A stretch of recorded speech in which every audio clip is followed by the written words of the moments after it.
اولاد کی تربیت میں جو سب سے پہلا پوائنٹ، سب سے پہلا نقطہ ہوگا جس سے ہم اولاد کی تربیت شروع کریں گے، وہ کیا ہوگا بتایا آپ کو؟ بہت سی مرتبہ لوگ اولاد کی تربیت کی جب بات آتی ہے تو سمجھ لیجئے بچہ 3 سال 4 سال 5 سال 6 سال یا 10 سال کا ہو گیا تو پوچھتے ہیں کہ اب اس کی تربیت کے لیے کیا کیا جائے۔ اولاد کی تربیت کا پہلا مرحلہ اولاد کی پیدائش کے بعد نہیں شروع ہوتا ہے، اولاد کی تربیت کا پہلا مرحلہ اس کے لیے صحیح ماں کے انتخاب سے شروع ہوتا ہے۔ اسلام میں اولاد کی تربیت پیدائش کی بات فکر نہیں ہوتی ہے، اس کے پیدا ہونے سے پہلے اس کے لیے صحیح ماں کا انتظام وہاں سے ہوتی ہے شروع، یاد رکھیے۔ تو سب سے پہلے نیک بیوی کی تلاش یا نیک بہو کی تلاش، گھر کا اگر ذمہ دار ڈھونڈ رہا ہے تو نیک بہو کی تلاش کریں گا، خود فرد انسان ڈھونڈ رہا ہے تو وہ نیک بیوی کی تلاش کریں گا۔ سب سے پہلا کام اولاد کی تربیت میں اس کا حق ہے۔ عمر ابن خطاب رضی اللہ عنہ کے پاس ایک مرتبہ ایک نوجوان کا واقعہ ہوا کہ اس کے والد نے اس نوجوان کو کھینچ کر عمر ابن خطاب رضی اللہ عنہ کے پاس اور کہا امیر المومنین میرا بیٹا میرے حقوق نہیں دیتا، میرے ادھیکار میرے رائٹس نہیں دیتا ہے، نصیحت کیجئے، واعظ کیجئے، اسے سمجھائیے۔ امیر المومنین کچھ بولنے سے پہلے اس لڑکے نے کہا امیر المومنین 1 منٹ رکیے، ذرا رکیے، پہلے یہ بتائیے میرے والد کے مجھ پر کیا حق ہے، اس سے پہلے یہ بتائیے میرے کیا حق تھے میرے والد پر۔ اور سوال فطری تھا، پہلے اولاد تو بعد میں آتی ہے تو ظاہر سی تو اس کے پہلے حق ہوتے، جب بڑی ہوتی تو والدین کے دیتی ہے۔ تو امیر المومنین نے کہا اولاد کا پہلا حق یہ ہے کہ اس کے لیے نیک ماں کی تلاش کی جائے، دوسرا حق یہ ہے کہ اس کا اچھا سا نام رکھا جائے، تیسرا حق یہ ہے کہ اس کی صحیح سے تربیت کی جائے، پڑھایا اور لکھایا جائے۔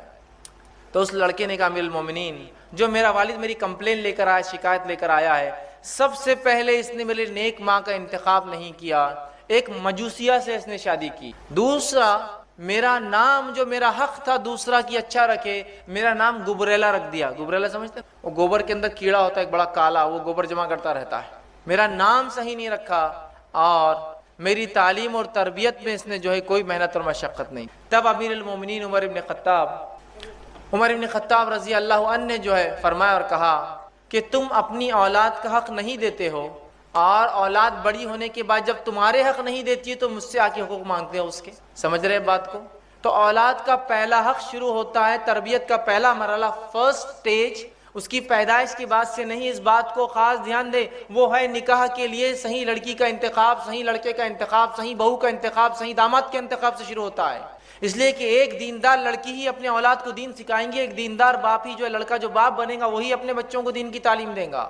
اب یہ مرحلے کو چھوڑ کر آپ کہیں گے آپ کیسے ہمارے بچوں کی تربیت کریں، تو آپ اگر پہلی سٹیپ میں گر جائیں گے تو باقی کا کیا ہوگا؟ دینداری کو اپنے نکاح میں ترجیح دیجیے۔ ہم کہاں دینداری کو اپنے نکاحوں میں آج ترجیح دے رہے ہیں؟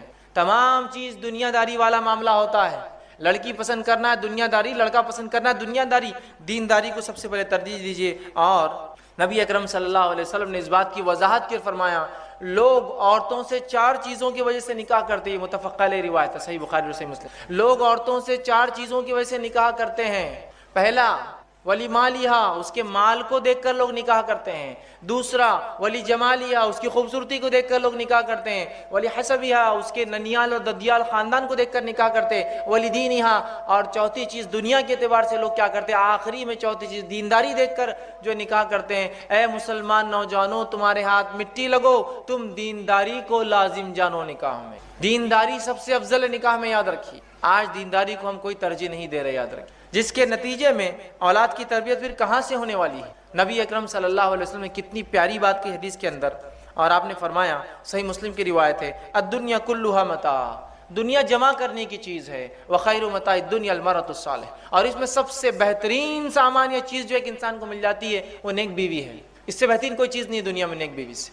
تو سب سے پہلا کام اولاد کی تربیت میں کیا کرنا ہوگا؟ نیک بیوی کا انتخاب، نیک شوہر کا انتخاب، نیک بہو کا انتخاب، نیک داماد کا انتخاب۔ اب جب 2 نیک لوگ ملیں گے تو نسلیں نیک ہوں گی، جب 2 بد لوگ ملیں گے تو نسلیں بری ہوں گی۔ یہ اللہ کا فضل ہے کہ اس امت کو نکاح کی اس نے اجازت دی، بلکہ حکم دیا، ورنہ دیگر قوموں میں یہ ہوتا ہے نیک لوگ شادی نہیں کرتے اور ان کی نسلیں کم ہوتی ہیں، برے لوگ نکاح کرتے ہیں اور وہ بڑھتے جاتے ہیں۔ ایک انسان نیک بن گیا اب وہ شادی نہیں کر سکتا۔ اسلام میں ایک انسان نیک ہے، نکاح کر سکتا ہے، تو ظاہر سی بات ہے نیک لوگ آگے بڑھیں گے، ورنہ دوسری قوم میں نیک لوگ ختم ہو جاتے ہیں اور برے لوگ بڑھتے جاتے ہیں۔ تو بہرحال سب سے پہلا مرحلہ جہاں سے تربیت کی ابتدا سٹارٹ ہوں گی وہ مرحلہ ہے، وہ ماں کے انتخاب سے شروع ہوتا ہے۔ اس کو سب سے پہلے ہم دھیان دیں۔ دوسری چیز جو دوسرا اسٹیپ رہے گا ہمارا اولاد کی تربیت میں وہ یہ ہے کہ جب نکاح ہو جائے جو دینداری کی بنیاد پر ہو، اس کے بعد والدین نیک اولاد کی اللہ سے دعا کرے. اس کا بھی بڑا تاثیر اور اثر ہوتا ہے. کس چیز کی دعا کرے؟ نیک اولاد کی والدین اللہ سے دعا کرے. افسوس کی بات یہ ہے بہت سے لوگ نکاح کرتے ہیں لیکن کبھی نیک اولاد کی دعا نہیں کرتے ہیں. نیک اولاد کی دعا کرنا یہ انبیاء علیہ الصلوۃ والسلام کی سنت ہے نکاح کے بعد، لیکن آج ہم دعائیں نہیں کرتے ہیں. تو یہ بڑا اہم عمل ان کی تربیت کا حصہ ہے. یہ ابھی دنیا میں آئے نہیں ہیں لیکن یہیں سے شروع ہوتی ہے تربیت ان کی کہ نیک جو ہے اولاد کی جو ہے دعا کریں. ہمارے پاس تو عام طور سے یہ ہوتا ہے کہ اگر نکاح کے بعد اولاد نہ ہو تو لوگ مختلف قسم کے شرک اور بدعت میں لگ جاتے ہیں. ایک تو یہ پارٹ ہے، اگر اولاد نہ ہو تو مختلف قسم کے شرک اور بدعت میں لگ جاتے ہیں. اندازہ لگائیے جو اولاد شرک اور بدعت کے بنیاد پر وجود میں آئیں گی وہ اولاد کہاں سے اللہ کی توحید پر چلنے والی ہوں. شرک اور بدعت میں لگ جاتے ہیں. اور دوسرا ایک عجیب حال رہتا ہے اس امت کا کہ جب کسی کا نکاح ہو جاتا ہے بس ہر تھوڑے دن کو گڈ نیوز کب ہے، گڈ نیوز کب ہے. اب وہ بیچاروں کی کیا پلاننگ ہے، ان کی کیا مصیبتیں ہیں، ان کی کیا پریشانیاں ہیں، سب کو گڈ نیوز ہی چاہیے بس. اور ہر کوئی دوسرے سے گڈ نیوز کب ہے، گڈ نیوز کب ہے. اور وہ پریشان بیچارے آپس میں کہ ہم تو کوشش کر رہے ہیں بھائی لیکن اللہ نہیں اولاد دے رہا تو اب ہم کیا کریں. اور ذہنی طور سے وہ پریشان ہو جاتے ہیں. تو یہ سب سے پہلے اس نہیں بلکہ یہ دعا کرے کہ اللہ نیک اولاد عطا فرما. اچھا اولاد کی نیکی کی دعا تو نہیں ہوتی ہے. جو کچھ دعا ہوتی ہے کیا ہوتی ہے ہمارے پاس؟ نکاح ہو گیا کسی کا، بوڑھی عورتیں ہوتی ہے گھروں میں، وہ دعا دیتی ہے اللہ تم کو چاند سا بیٹا دے. کیسا بیٹا چاہیے ہونا بھی؟ تو چاند سا. اگر میں کہتا ہوں اللہ نے واقعی میں دعا سن لی تو ایک تو گول صورت کا پیدا ہوں گا اور اتنا چمکدار کوئی انسان ہوگا تو کوئی پسند کرے گا اس کو، دھبے والا اور اس سے ایک دم چمکدار. اور وہ بھی چاند سا. کیا چاہیے؟ بیٹا ہی چاہیے. ہے نہیں ہے یہ بات عام. دعا کیا کرنی چاہیے اولاد کے لیے؟ کیسی اولاد کی دعا کرنی چاہیے؟ آئیے وہ دعا ہم دیکھتے ہیں. سورہ صافات سورہ نمبر 37 آیت نمبر 100 میں اللہ رب العزت فرماتا ہے اور ابراہیم علیہ الصلوۃ والسلام نے جب دوسرا نکاح کیا چونکہ آپ کو پہلی بیوی سے اولاد نہیں تھی تو دعا کی اور فرمایا ربی حب لی من الصالحین، اے اللہ نیک اولاد عطا فرما. یہ ہے دعا. لڑکا ہو لڑکی ہو گورا ہو ٹھیک ہے یا کالا ہو جو ہے جس طرح سے صحت مند ہو بیمار ہو لیکن نیک ہونا اللہ اصل ہے. یہ صالح اولاد عطا فرما. صالح اولاد کی دعا کیجیے، نیک اولاد کی دعا کیجیے. اس لیے کہ بہت سی بار اولادیں تو جو ہے ہو سکتا ہے جیسی دعا کری چاند جیسا بڑی خوبصورت ہو جائے لیکن اگر اس میں گن نہ ہو اچھے تو کیا فائدہ.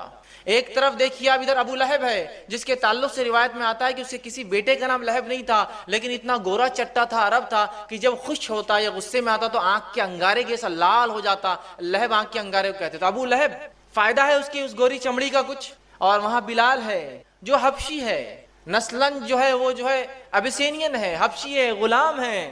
دیکھنے کے اعتبار سے روایت میں آتا چپٹے ہیں، گال چپٹے ہیں، ہونٹ موٹے موٹے ہیں، کالے ہیں. لیکن بلال جنت میں جائیں گے. نبی اکرم صلی اللہ علیہ وسلم فرماتے ہیں میں جب معراج میں گیا تو بلال تمہارے چپلوں کی کھڑاؤں کی آواز میں نے جنت میں سنی. تو بلال جنت جائیں گے. ابو لہب کا تو اعلان ہو گیا دنیا کے اندر. تو اصل چیز نیکی ہے، نیکی کی دعا. تو یہ دعائیں اثر رکھتی ہے، اولاد کی تربیت کا مرحلہ ہے. دوسرا ہم دیکھتے ہیں ابراہیم علیہ الصلوۃ والسلام اولاد کی دعا کرتے ہیں. سورہ غافر سورہ نمبر 40 آیت نمبر 14 میں رب اجعلنی مقیم الصلاۃ ومن ذریتی ربنا وتقبل دعا. اے اللہ مجھے اور میری ذریت کو نماز کا پابند بنا، نماز قائم کرنے والا بنا. اولاد پیدائش سے پہلے نیک اور نماز قائم کرنے والے اولاد کی دعائیں ہو رہی ہیں. اسی طرح زکریا علیہ الصلوۃ والسلام نے جب دعا کی اولاد کی سورہ آل عمران سورہ نمبر 38 میں اللہ نے فرمایا کہا رب هب لی من لدنک ذریۃ طیبہ، اے اللہ مجھے نیک اولاد عطا فرما. تو نیک اولاد کی دعا ہو. نکاح کے لیے نیک لڑکی کا انتخاب، اس کے بعد اولاد کے لیے نیک ہونے کی دعائیں کی جائے. دوسرا اسٹیپ ہے. تیسرا مرحلہ جو ہمیں کرنا ہے، تیسرا اسٹیپ اولاد کی تربیت میں وہ کیا ہے؟ وہ یہ ہے کہ اسلامی طریقے سے اولاد کا استقبال ہوگا جب وہ دنیا میں آئیں گی. ہمارے پاس جب اولاد اللہ دے دیتا ہے، عطا فرما دیتا ہے، اس کا استقبال غیر اسلامی رسومات سے ہوتا ہے. جس کام کی شروعات ہی غیر شرعی ہو اس کا خاتمہ کیسا ہوگا اندازہ لگا لیجیے. غیر اسلامی رسومات سے ویلکم کرتے اپنے چلڈرنز کو، اپنے بچوں کو ہم لوگ اس دنیا کے اندر. اسلامی رسومات سے ویلکم کیجیے. اور اسلامی رسومات کیا ہے ویلکم کرنے کے؟ کہ جب بچہ پیدا ہو تو کسی نیک انسان کے پاس اسے لے جایا جائے، وہ کھجور چابیں گا اور اس کے منہ میں جو ہے ڈالیں گا. اس کے بعد جب 7 دن ہو جائے، 7 دن اسلامی اعتبار سے 7 دن ہو جائے تو 7ویں دن اس کے لیے عقیقہ کیا جائے، اس کا اچھا سا نام رکھا جائے ٹھیک ہے، اور اس کے سر کے بال نکالے جائے اور ان بالوں کے وزن کے برابر سونا چاندی یا روپیہ تقسیم کیا جائے. اور ایک عمل صحابہ سے ملتا تھا، جب سر کے بال نکالتے تو دودھ میں زعفران ڈال کر وہ سر کے اوپر لگایا کرتے. یہ سب کرنا ہے. اب ہمارے بچوں کا ویلکم کیسے ہوتا ہے؟ ایک ہوتا ہے چھٹی 6th ڈے پروگرام، ایگزیکٹلی شریعت کے بتاوے 7ویں دن سے ایک دن پہلے ہوتا ہے، لیکن شریعت جو بتا دی 7ویں دن نہیں ہوتا ہے۔ چھٹی کی ایک کوئی رسم ہوتی ہے، آپ کے پاس پتہ نہیں الگ ہوتی ہوں گی، لیکن ہوتی ہے ہر جگہ، پوری عورتیں جمع ہوتی ہے، وہ دیا جلاتی ہے، اس پہ کچھ کاجل جمع کرتی ہے، چھوٹے چھوٹے برتن بچی ہو تو لا کے دیا جاتے ہیں، لڑکا ہو تو کچھ تحفے تحائف دیے جاتے ہیں، یہ چھٹی ہوتا ہے۔ اور اس کے بعد 40ویں دن ایک پروگرام ہوتا ہے، اس کو بولتے ہیں چلا، بڑے دھوم دھام سے وہ چلائے آ جائیے، کارڈ بھی تقسیم ہوتے ہیں، ہال لیا جاتا ہے۔ جس بچے کا ویلکم غیر شرعی بنیادوں پر ہو رہا ہے، جس کا ویلکم 7th ڈے ہونا چاہیے تھا، 7ویں دن جو عقیقہ ہونا چاہیے تھا، نام، وہ تمام چیز چھوڑ کر ہم غیر اسلامی رسومات اپناتے ہیں، پھر بولتے ہیں اللہ یہ بچے ہمارے بے دینی کیوں ہو جا رہے ہیں؟ اس لیے کہ آپ نے تو شروعاتی ان کی بے دینی سے کی۔ کوشش اثرات رکھتی ہے اپنے اندر، یہ بات طے ہے نا، کوشش اثرات رکھتی ہے، بات طے ہے نا۔ کیا کوشش کی اس بچے کے ویلکم کے لیے آپ نے؟ یہ غیر اسلامی طریقے۔ اور اگر کوئی کہے کہ بس 7ویں دن عقیقہ کرنا ہے، ارے جانے دو، دیکھیں گے فلاں ہے، یہ ہے، اور کتنے لاکھ بہانے، نہیں وہ بچہ ابھی جو نانی کے گھر پیدا ہوا تو ابھی بیوی جو یہاں نہیں ہے، بچہ نہیں ہے تو ابھی عقیقہ کیا نہیں، ابھی ایک ساتھ اپن 4-5 بچے جمع کریں گے، پھر ایک ساتھ عقیقہ کریں گے، تاکہ بڑی دعوت ایک ساتھ ہے نا۔ ہوتا ہے بہت سے لوگ، دیکھو اب کتنے بچے ہو گئے اپنے کو؟ 4 ہوگا، 4 کے حساب سے بہت ہو گیا نا، اچھا ہو گیا، 2 بکرے لڑکے کے، 2-3 لڑکیاں، اور تو یہ 5 بکروں کی بڑی دعوت کریں گے اپن۔ یہ بچوں کو جمع کر کے دعوت کرنے کون سا طریقہ آپ نے نکالا ہے؟ 7ویں دن کر دینا ہے۔ اس لیے کہ نبی اکرم صلی اللہ علیہ وسلم فرماتے ہیں، جامع ترمذی کی روایت ہے، سمرہ بن جندب رضی اللہ عنہ اس کے راوی، وہ کہتے ہیں عقیقے کے بدلے بچہ رہن ہوتا ہے، اور بزنس کمیونٹی رہن کیا ہوتا ہے زیادہ اچھے سمجھتی ہے۔ رہن کوئی چیز دے کر کوئی چیز لی جاتی ہے، رہن سمجھتے ہو؟ پھر بولتے ہیں بچے بیمار ہو جاتے ہیں، بچوں کو یہ ہو رہا، آپ نے اپنا رہن چھڑایا کہاں اب تک؟ رہن کسی چیز کے بدلے، گروی جس کو بولتے ہیں، بچہ رہن ہوتا ہے عقیقے کے بدلے میں۔ جب انسان عقیقہ کرتا ہے تو اس کو چھڑا لیتا۔ تو لڑکا ہو تو آپ صلی اللہ علیہ وسلم کے تعلق سے مسند احمد کی روایت ہے، جو ہے ماں عائشہ رضی اللہ عنہ فرماتی ہے، جب لڑکا ہوتا تو اللہ کے رسول 2 جانور ذبح کرنے، اور 2 بکرے، 2 دمبے، 2 بکریاں کا حکم دیتے، اور جب لڑکی ہوتی تو 1 ذبح کرنے کا حکم دیتے۔ اسی طرح مسند احمد کی روایت ہے، آپ صلی اللہ علیہ وسلم جب بچہ پیدا ہوتا تو اس کے بال نکالنے کی جو ہے اجازت دیتے، کہ 7ویں دن اس کے بال، اس کو ایذا دینے والی چیز، چونکہ ماں کے پیٹ میں ان بالوں کے ساتھ رہا ہے، وہ بیماریاں اور ایذا دیتے ہیں، بال تکلیف دیتے ہیں، تو ایذا دینے والی چیز نکالنے کا حکم دیتے، اور صحابہ بالوں کو نکالتے۔ ان بالوں کے وزن کے برابر نبی اکرم صلی اللہ علیہ وسلم سونا یا چاندی، آج کے زمانے میں ہم بولیں گے کیش، اس کے برابر تقسیم کرتے غریبوں میں، ٹھیک ہے۔ اسی طرح اگر لڑکا ہو تو اس کی ختنہ کیجئے، ٹھیک ہے۔ لیکن آج ہم دیکھتے ہیں ان تمام چیزوں کو چھوڑ کر بدعت اور خرافات ہم لوگ کرتے ہیں۔ چھٹی اور 40واں ہم کر رہے ہیں، چلا جس کو کہتے ہیں۔ سنت کو جگائیے، ورنہ کیسے ہمارے بچے دیندار ہوں گے جن کا ویلکم اس طرح سے نہیں ہو رہا ہے؟ تو یہ بات بڑی اہم ہے، یاد رکھیے۔ اور اتنا ہم چیزوں کو کھینچتے ہیں، شریعت نے جو حکم دیا، 7واں دن عقیقہ تو پتہ نہیں 7 سال بعد ہو رہا ہے، 70 سال بعد ہو رہا ہے۔ نام رکھنا ہے، 7واں دن نام رکھنے کے لیے آخری حد ہے، 7th ڈے تو رکھنا ہے، اس سے پہلے بھی آپ طے کر کے رکھ سکتے ہیں۔ جیسے نبی اکرم صلی اللہ علیہ وسلم کو ایک لڑکا ہوا، اور جبرائیل علیہ السلام آئے اور کہا اے ابو ابراہیم، مطلب لڑکے کا نام ابراہیم رکھا تھا آپ نے، اس لیے آتے ہی پکارا اس نام سے آپ کو، تو ایڈوانس رکھا جا سکتا ہے۔ اور بعد میں اگر میکسیمم لیمٹ 7th ڈے ہے، لیکن حال یہ ان تمام چیزوں میں اتنا ہم غلو کر جاتے ہیں کہ بچے کا آپ دیکھیے، لڑکا ہے لڑکی 2 ہی چیزیں ہو سکتی، 2 نام طے کرنا ہے کوئی، لیکن اس میں بھی ایسا معاملہ ہے کہ بچہ پیدا ہو گیا، کئی مہینے کا ہو گیا، تو نانی الگ پکار رہی ہے، دادی الگ پکار رہی ہے، دادا کا لاڑا کا نام الگ، نانا کا لاڑا کا نام الگ، باپ الگ اور ماں الگ، چنو، منو، ٹٹو، لٹو، ٹنکو، سب ناموں سے ہیں، سوائے اس کے کہ 7ویں دن جو نام اس کا حقیقی تھا وہ چھوڑ کر سب ہو رہا ہے۔ اور نام پھر تلاش بھی کیا جاتا تو یونیک نام لگتا ہے ہم کو، یونیک سمجھتے نا، سب سے ہٹ کر نام چاہیے۔ اگر کوئی آگے پوچھے بچے کا نام کیا رکھو، لڑکا ہے لڑکی ہے؟ لڑکا ہے، عبداللہ رکھو، عبداللہ بہت پرانا نام ہے، عبد الرحمن رکھو، یہ تو اور بھی پرانا دکھ رہا، پھر کون سا؟ اچھا محمد رکھ دو، ارے نہیں یہ نام نہیں رکھ سکتے، بے حرمت ہو جائیں گے، اچھا ٹھیک ہے سلیمان رکھ دو، ارے یہ تو نبی کا نام، یہ نہیں رکھ سکتے، ٹھیک یہ بھی نہیں، کیا رکھتے پھر؟ یونیک نام چاہیے۔ تو میں ہمیشہ کہتا ہوں جو لوگ کہتے ہیں یونیک نام چاہیے، تو یونیک تو بہت سے نام ہوتے ہیں، آپ بہت سارے نام رکھ سکتے ہیں، اسٹیئرنگ نام رکھ دیجیے آپ کسی بچے کا، اسٹیئرنگ خان، کتنا اچھا نام ہے، یونیک۔ کسی کا نام اسٹیئرنگ سنا آج تک آپ نے؟ ہے نا، بمپر خان، اسٹیئرنگ خان، مڈگارڈ خان، کہیں بھی نہیں ملیں گے آپ کو، یونیک، ایک دم سب سے ہٹ کر یونیک نیمز ہے یہ پورے۔ نبی اکرم صلی اللہ علیہ وسلم فرماتے ہیں ناموں میں جو اللہ کو سب سے زیادہ بہترین نام، پسندیدہ نام ہے، عبداللہ اور عبد الرحمن ہے۔ اس کے بعد انبیاءوں کے نام، ہم کو تو پسند نہیں آتی ہے کوئی نام، انبیاءوں کے 25 نام ہیں جو قرآن میں دیے گئے، اور باقی نام اللہ کے جو ہم سب جانتے ہیں، جو ذاتی اور صفتی نام ہے، کہاں رکھتے ہیں، کہاں رکھتے ہیں؟ تو ان ناموں کو رکھیے، ان کی تاثیر ہے، ان کے اثرات ہے کہ بچے کو کس تربیت کے، کس نہج پر، کس طریقے پر آپ چلانا چاہتے ہیں، اس کے نام بتاتا ہے، انڈیکیٹ کرتا ہے۔ سمجھ رہے ہیں آپ بات کو؟ اور بچے میں وہ اخلاق نظر آنا شروع ہو جاتے بچپن سے۔ اگر کسی ایک بچے کا نام سلمان رکھا جائے رکھنے کا وجہ سلمان فارسی ہے تو بچے میں سلمان فارسی جیسے اخلاق اور عادت اتوار ہوں گے، اور رکھنے کا نام دوسرے سلمان صاحب ہے تو پھر مشکل ہوتا ہے، بچے میں وہی سب چیزیں نظر آتی، پھر بولتی ہے ایسا ٹیڑھا میڑا کیوں ہو جاتا محفلوں میں جا کر، فلاں چیزیں کیوں کرتا، چونکہ اس کی تربیت ہی اس نام پہ ہوئی نا، نام نسبت جوڑتے ہیں نا کسی سے لے جا کر۔ ایک نو مسلم تھے، ان سے پوچھا گیا کہ آپ کیا نام پسند کریں گے اپنے لیے، تو کہا میں پسند کروں گا عبد الممیت۔ آپ نے عبد الحی نام تو بہت سنے ہوں گے نا، زندگی دینے والے کا بندہ، تو کہا میرے کو نام پسند ہے عبد الممیت، موت کو دینے والے کا بندہ۔ تو لوگوں نے کہا عبد الممیت کہاں نام رکھتے ہیں لوگ، تمہیں کیوں پسند ہے؟ تو کہا مجھے اس لیے پسند ہے کہ موت کے بعد تو اپنے رب سے ملوں گا جا کر، اس لیے عبد الممیت، موت کا دینے والا۔ نام رکھیے اللہ کے، انبیاؤں کے اور جو ہے صحابہ کے نام جو ہے ہم رکھ سکتے ہیں۔ چوتھی چیز جو اولاد کا حق بھی ہے، یہ پورے حقوق بھی یاد رکھیے، نیک ماں کا چننا، دعائیں کرنا، ٹھیک ہے، اس کے عقیقہ کرنا، یہ سب حق بھی ہے اس کے، یاد رکھیے، اور تربیت کا حصہ بھی ہے۔ چوتھا اس کا حق بھی ہے، تربیت کا حصہ بھی وہ یہ ہے کہ رضاعت، دودھ پلانا اس کو، یہ اس کا حق بھی ہے، یہ تربیت کا مرحلہ بھی ہے، ٹھیک، یہ بڑی اہم چیز ہے، اس لیے کہ ماں کا دودھ وہ تقاضوں کو پورے کرتا ہے جو صحت کے لیے، تندرستی کے لیے، توانائی کے لیے ضروری ہے، اور ساتھ میں وہ غذائیت بھی ہوتا ہے اس کے لیے، یاد رکھیے۔ اور اس سے بڑھ کر جو چیز ہوتی ہے وہ ممتا ہے، وہ ریلیشن شپ ہے، وہ محبت اور الفت جو ماں سے ہوتی ہے، جو دودھ کے ڈبوں میں وہ صفت نہیں آ سکتی کبھی، یاد رکھیے، مجبوریاں الگ چیز ہوتی ہیں۔ اسی طرح ہم دیکھتے ہیں عمرو بن عاص رضی اللہ عنہ اپنے بیوی سے کہا کرتے تھے جب ان کے بچے کو دودھ پلاتی کہ دیکھ اپنے بچے کو ایسا دودھ نہ پلانا جیسے جانور اپنے بچوں کو دودھ پلاتے ہیں، اس لیے کہ دودھ اس نیت سے، اس محبت اور الفت سے پلانا کہ تجھ پر اللہ کی ایک مخلوق ڈیپینڈ ہے اور وہ پرورش پا رہی ہے، یہی بچہ آگے چل کے اللہ کی عبادت کرے گا اور کئی نیک کام کرے گا، اس نیت سے اسے دودھ پلانا۔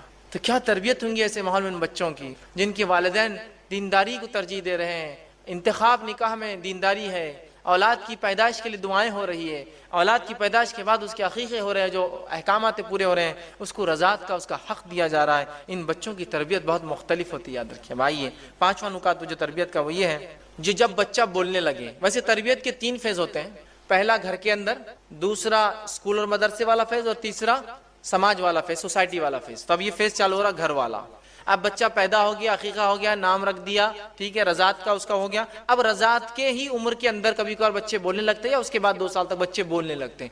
اب جب بچہ بولنے لگے تو تربیت کا ایک اہم مرحلہ چالو ہو جاتا ہے۔ حالانکہ بچہ جب نہیں بھی بولتا ہے تو وہ تربیت پاتا ہوتا ہے، سیکھتا رہتا ہے، وہ اس اعتبار سے کہ بچے بولتے نہیں ہیں لیکن جو سنتے ہیں ان کو کیپچر کرتے رہتے ہیں، اور جب بولنا سیکھتے ہیں تو وہی باتیں بولتے ہیں جو وہ بچپن میں سنتے آ رہے تھے، بچپن میں سنتے آ رہے تھے، یاد رکھیے، یہ بڑی اہم بات ہے، یاد رکھیے۔ تو ان کو اللہ کا نام لینا سکھائے، اس لیے کہ نبی اکرم صلی اللہ علیہ وسلم فرماتے ہیں جس کا پہلا کلمہ لا الہ الا اللہ اور جس کا آخری جملہ زندگی کا لا الہ الا اللہ رہا وہ کامیاب ہو جائے۔ اب پہلا جملہ ایک بچے کا لا الہ الا اللہ کیسے ہوگا مجھے بتائیے؟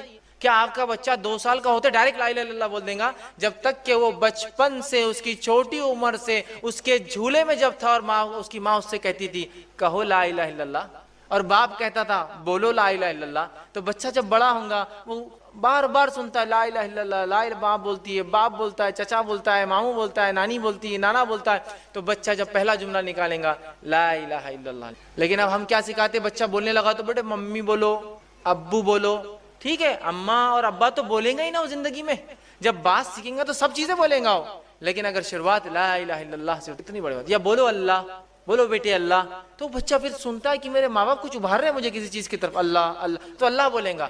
ہمارے پاس تو یہ کہ اللہ تو بہت اس سے زیادہ کچھ دوسری چیزیں سنتا ہے دن اور رات، ہے نا؟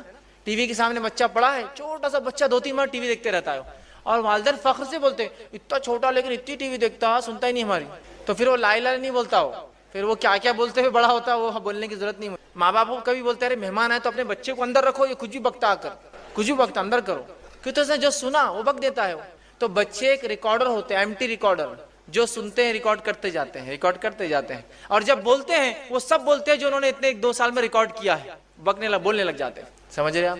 تو انہیں اللہ کا نام لینا، وہ عمر سے جب 1 مہینہ 2 مہینے کا ہے تب سے اس کو ترغیب دو، بیٹا کہو لا الہ الا اللہ۔ تو جب وہ بولیں گا پہلی بار 12 مہینے میں یا 13 مہینے میں یا 14 مہینے میں یا 2 سال میں، تو کہیں گا لا الہ الا اللہ۔ بڑی بات ہے، یاد، یہ بڑے اہم مراحل ہیں۔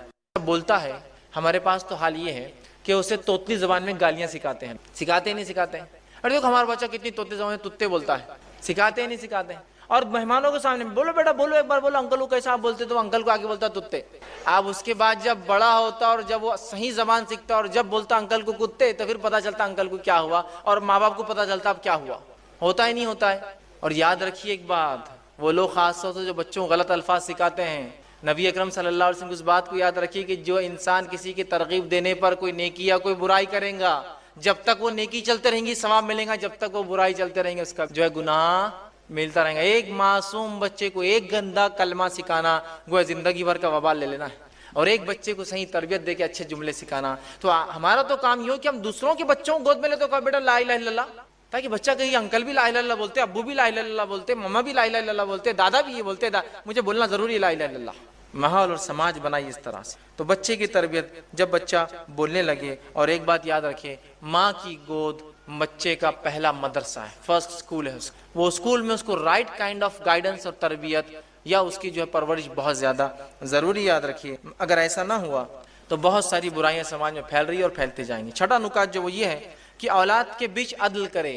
اب ایک اولاد ہوئی، تربیت کا مرحلہ ہوا، سیکنڈ کے ٹائم آپ عادی ہو جاتے، پہلے سے پریکٹس ہوتی ہے آپ کو کیا کیا آپ نے کیا تھا. اب ایک سے زیادہ اولادیں آپ کو ہو گئی ہیں تو ان میں انصاف کرے. بہت سی مرتبہ اولاد میں انصاف نہ کرنے کی وجہ سے اولاد کو آپ چاہے کتنی تربیت کریں ان کی تربیت نہیں ہوتی. کیوں؟ لڑکا اور لڑکی کا فرق، لڑکے اور لڑکے میں فرق، کی گورا لڑکا اور کالا لڑکا کسی کا ہے، دو لڑکے ہیں ڈبل شیڈ کے اندر، ایک لڑکا بہت گورا ہے، ایک لڑکا بہت کالا ہے. تو آپ دیکھیے ماں باپ فرق کرتے ہیں، عدل نہیں کرتے بچوں میں. کہاں ہے میرا گورو، آ بیٹا ادھر.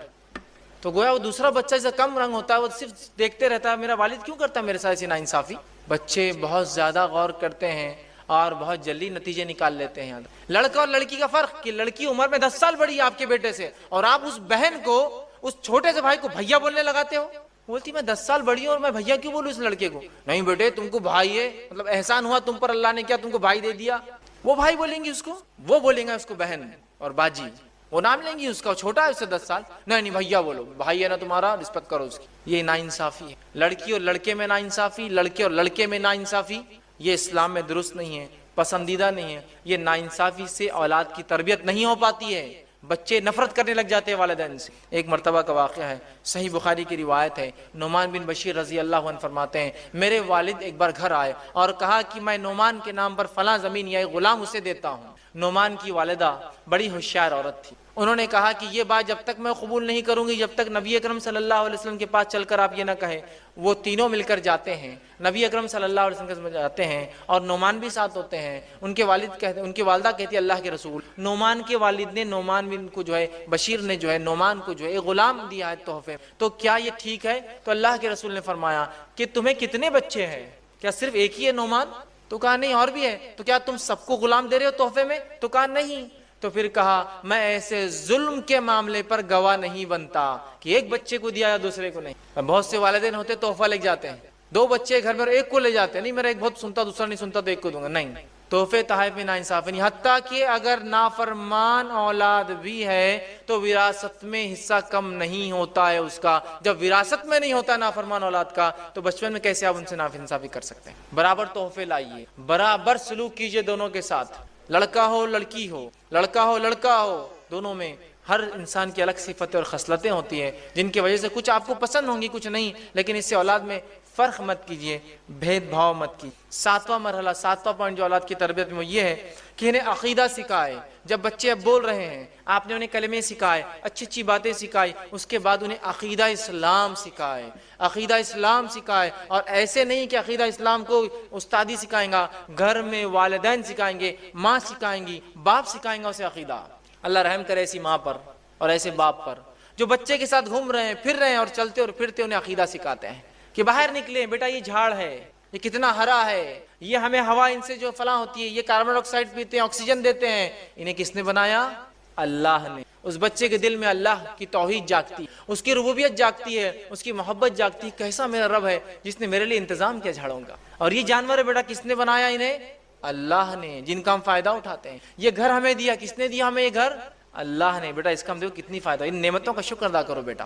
بچوں کو سکھائیے۔ عبداللہ بن عباس رضی اللہ عنہ فرماتے ہیں میں چھوٹا تھا، نبی اکرم صلی اللہ علیہ وسلم کے ساتھ اونٹ پر سوار ہوا، اور سوار ہونے کے بعد اللہ کے رسول نے مجھے کچھ باتیں سکھائی۔ یہ تربیت کے بڑی اچھی باتیں جو اللہ کے رسول نے عبداللہ کو سکھائی تھی۔ آپ صلی اللہ علیہ وسلم نے یہ چھوٹے تھے سکھایا اور فرمایا اور کہا، پہلی چیز جو نصیحت کی عبداللہ کو، جو جامع ترمذی کی روایت ہے اس کے اندر جو ہے 5 نصیحتیں، اور مسند احمد کی روایت میں اضافی اور 3 نصیحتیں، 4 نصیحتیں، ٹوٹل 9 نصیحتیں۔ پہلا کہا تربیت کر رہے بچے کے عقیدے کی، کہا عبداللہ سے تم اللہ کے احکام کی حفاظت کرو، وہ تمہاری حفاظت کریں گا۔ عبداللہ اے بیٹے، اے غلام، اے پیارے لڑکے، تم اللہ کے احکام کی حفاظت کرو، اللہ تمہاری حفاظت کریں گا۔ تم اللہ کے احکام کی حفاظت کرو گے، تم اسے اپنے سامنے پاؤ گے مدد کے وقت، اس کی جب تمہیں ضرورت ہوگی، تکلیف میں ہوں گے، اس کی مدد تمہارے سامنے ہوگی۔ پھر فرمایا تیسری بات، جب تم کو کوئی سوال ہو تو اللہ سے کرنا، جب کوئی چیز مانگنا ہو بیٹا تو کس سے مانگنا؟ اللہ سے مانگنا۔ پھر فرماتے اللہ کے رسول چوتھی بات، جب جو ہے مدد طلب کرو تو اللہ سے بیٹا مدد طلب کرنا۔ پانچویں بات فرماتے یاد رکھو ساری دنیا بھی اگر تمہارے خلاف جمع ہو جائے تو کچھ نہیں بگاڑ سکتی سوائے وہ جو اللہ چاہے، اور ساری دنیا بھی جمع ہو کے تمہیں کچھ فائدہ پہنچانا چاہے تو کچھ فائدہ نہیں پہنچا سکتی سوائے جو اللہ چاہے۔ کیسا عقیدہ بنا رہے اس بچے کا مضبوط؟ اب یہ بچہ آپ کو لگتا ہے کہ کہیں بھی جا کے سر ٹکیں گا اور کبھی اپنے زندگی میں شرک اور جو بدعت اور خرافات کریں گا؟ بالکل نہیں۔ اسی طرح مسند احمد میں اور آگے نصیحتیں 4 اور اضافی ہے۔ چھٹی بات جو اس روایت میں آتی وہ یہ ہے، خوشحالی میں اس کی طرف رجوع کرنا اے بچے تو پریشان حالی میں اللہ تمہیں کبھی فراموش نہیں کرے گا۔ خوشحالی میں یاد رکھنا تم اللہ کو، وہ تمہیں جو ہے کبھی فراموش جو تنگ دستی میں نہیں کریں گا۔ آگے 7ویں نصیحت کرتے یاد رکھو جو چیز تمہیں نہیں ملی ہے بیٹا، اے بچے، تو تمہیں نہیں مل سکتی تھی، اور جو تمہیں مل گیا تم سے وہ کوئی نہیں چھین سکتا ہے۔ کیا پیاری تربیت دے رہے اس بچے کو۔ پھر آگے فرماتے اللہ کے رسول اور کہتے ہیں یاد رکھو اللہ کی مدد صبر سے وابستہ ہے۔ بچے کو اللہ کی مدد صبر سے وابستہ ہے، کوشش تکلیف کے ساتھ ہے، پھر فرماتے ہیں آسانی تنگی کے ساتھ ہوتی ہے۔ کتنی پیاری پیاری نصیحتیں اس بچے کو عقیدے کے طور پہ نبی اکرم صلی اللہ علیہ وسلم سکھا رہے ہیں۔ ٹھیک ہے، 8ویں بات، 8واں پوائنٹ جو اولاد کی تربیت میں ہم یاد رکھیں گے وہ یہ ہے، بچے کی تربیت میں ماں کا کردار۔ بچے کی تربیت میں ماں کا کردار۔ اب آپ کہیں گے باپ کا کردار کہاں گیا؟ باپ کا کردار آ رہا ہے، باپ کا کردار آ رہا ہے، لیکن پہلے ماں کا کیوں رکھا میں نے؟ پہلے کیوں رکھا؟ اس لیے کہ ماں اولاد کی تربیت کے لیے اصل ذمہ دار ہے۔ باپ بھی ہے لیکن ماں اصل ہے۔ آپ کہیں گے وہ کیسے؟ ابو داؤد کی روایت، ایک شخص آ کر کہتا ہے اللہ کے رسول صلی اللہ علیہ وسلم میرے ماں باپ میں سے میری خدمت کا پہلا حقدار کون ہے؟ کہا ماں۔ دوسرا حقدار کون ہے؟ تو کہا ماں۔ کہا تیسرا حقدار کون ہے 3rd لیول پر؟ تو کہا ماں۔ کہا چوتھا حقدار کون ہے؟ تو کہا تیرا باپ، تمہارے والد۔ والد کا رینکنگ کیا ہے؟ 4th۔ اگر اس اعتبار سے دیکھا جائے تو gold medal goes to father. Gold medal گیا باپ کو، جو معاف کرنا ماں کو، سلور میڈل گیا ماں کو، برونز میڈل گیا ماں کو، اور باپ کو صرف پارٹیسپیشن پرائز ملا صرف 4th لیول پر آتا ہے۔ جب اسلام ماں کو یہ درجہ دے رہا ہے تو کچھ وجہ ہوں گی نا اس کے پیچھے۔ اگر آپ کو ایک پوزیشن اور پوسٹ دی جاتی سماج میں تو کیا آپ ناکارہ نااہل کام نہ کرنے کی وجہ سے دی جاتی ہے یا کام کی وجہ سے دی جاتی ہے؟ اسلام نے عورت کو ماں کا جو مقام دیا ہے وہ اس لیے اتنا اونچا ہے کہ اس کا مقام، اس کی اہمیت اور اس کی تربیت سب سے اول ہے، اس لیے اس کا اہم۔ اور اسی لیے اسلام نے عورتوں کو کام سے اور تجارت سے دور رکھا، اس لیے کہ ان کو سب سے امپورٹنٹ ورک کرنا ہے سماج کا، لڑکے اور لڑکیوں کی تربیت کرنا ہے۔ سمجھ رہے آپ؟ اسی لیے ان کو گھر میں رکھا، ذمہ داریاں دی کمائی کی، چونکہ اسلام جانتا ہے بہت اہم کام کرنا ہے عورتوں کو۔ ٹھیک ہے، تو ماں کا پہلے کردار ہے، اور یاد رکھیے ماں کا کردار اتنا اہم اور اصل ہے کہ اولاد باپ کے مقابلے میں ماں کے عقیدے پر ہوتی ہے۔ اولاد باپ کے مقابلے میں ماں کی عقیدت پر ہوتی ہے، یاد رکھیے۔ سمجھ رہے ہیں بات کو؟ یہ لوگ غور سے سنیں جو دینداری کو نہیں دیکھے خوبصورتی کو ترجیح دیتے ہیں۔ اولاد باپ کے مقابلے میں ماں کے عقیدے پر ہوتی ہے، مطلب اولاد ماں کی بات زیادہ سنتی ہے باپ کے مقابلے میں۔ اگر باپ کہے کہ اس گھر میں آج اس دن یہ چیز نہیں ہوگی، وہ قائل نہیں اس چیز کا، وہ کہے کہ چلا جائے، تو وہ عورت بچوں کو بولتی بیٹا ابو آئے نا شام میں نہیں بولنا، وہ سب کرتی ہے۔ جب شام میں ابو آتے آج کچھ ہوا تو نہیں، بچے بولتے ابو کچھ بھی نہیں ہوا آج، بیوی بولتی نہیں آپ نے نہیں بولی بات میں کیسا کر سکتی کوئی چیز۔ بچے سپورٹ کس کو کرتے ہیں؟ ماں کو۔ اب ماں دیندار ہے، باپ کتنا بھی بے دین ہو تو ماں بچوں کو تربیت یافتہ کر دیں گی۔ سمجھ رہے ہیں بات کو؟ تو ماں کا کردار اہم ہے، اور ماں کے عقیدے بچہ ہوتا ہے۔ اس کی پہلی دلیل نوح علیہ السلام کا بیٹا ہے، چونکہ آپ کی بیوی ایمان نہیں لائی آپ کا بیٹا بھی ایمان نہیں لایا۔ اس لیے میں نے کہا بچے ماں کے عقیدے بہتر باپ کے مقابلے میں، چونکہ بچے اپنے دل کی بات جب باپ کو بھی کہنا ہوتا ہے والد کو تو کس سے کہلواتے ہیں؟ ممی آپ بولو، امی آپ بولو، والدہ آپ بولو، امی حضور آپ بولو، ہے نا؟ یہ کرتے ہی نہیں کرتے. تو بہت اہم ہے ماں کا کردار. تو عورتیں اس بات کو غور سے سنیں. آپ ایک بہت اہم ذمہ داری کے تحت معاشی ذمہ داریوں سے، اکنامیکل برڈن سے دور کی گئی ہے تاکہ آپ تربیت کریں بچوں کی. لیکن افسوس کی بات ہے آج ہماری مائیں کہاں وہ تربیت کری، ہماری بہنیں اور مائیں جو تربیت مطلوب ہے. آج تو تربیت کا یہ معاملہ ہے کہ ماں کے گود میں ایک ہماری بہن کے گود میں ایک چھوٹا بچہ ہے اور وہ بیٹھ کے تین گھنٹے اگر سنیما اور ٹی وی دیکھتی ہے تو کیا امید کی جائیں گی ان بچوں سے کہ یہ خالد بن ولید بنیں گے اور یہ ابوبکر اور عمر اور عثمان بنیں گے؟ بہت اہم کردار ہے ماؤں کا. جب ماؤں نے اپنی ذمہ داری چھوڑ دی تو یاد رکھیے روز قیامت پوچھ بھی ہے. وہ حدیث یاد کیجئے، اور عورت سے پوچھوں گی اس کے شوہر کے بچوں کی کیا کیا اس ذمہ داری کا، اور جو ذمہ داری ضائع کرے وہ جنت کی خوشبو بھی نہیں. تو آج ہم دیکھ رہے ہیں مائیں تربیت نہیں دے رہی. دوسرا واقعہ ام سلیم رضی اللہ عنہا، ان کے بیٹے انس بن مالک، انس کے تعلق سے آتا ہے رضی اللہ عنہ کہ ان کی والدہ ایمان لائی تھی. ابو انس غیر مسلم تھے اور ایک مرتبہ وہ گھر آئے تو یہ تو ایمان والی تھی. انس سے کہا کہو بیٹے لا الہ الا اللہ. تو انس نے فوراً کہہ دیا لا الہ الا اللہ. تو ابو انس نے کہا کہ تم تو بگڑ گئی ہو، میرے بیٹے کو بھی بگاڑ دے رہی ہو. اور لاکھ منع کرنے کے باوجود بھی انس برابر جو ماں کہتی رہی لا الہ الا اللہ کہتے رہے. تو بچوں پہ ماں کا اثر زیادہ ہوتا ہے باپ کے مقابلے میں. آئیے تیسرا واقعہ اسماعیل علیہ السلام کا، جن کی والدہ ہاجرہ علیہ السلام ہے. جو ہاجرہ علیہ السلام ایک ایسی ماں کی مثال ہے جس نے اپنے بیٹے کی ایسی تربیت کی جس کی زیادہ تفصیلات تو تفصیلات زیادہ کیا بالکل ہی نہیں ملتی، سوائے ایک واقعے میں ایک جملے کی جو اللہ رب العزت نے اپنی کتاب میں دہرایا. وہ جملہ بتا دیتا ہے کہ کیا تربیت تھی ہاجرہ کی اسماعیل کے معاملے میں علیہ السلام.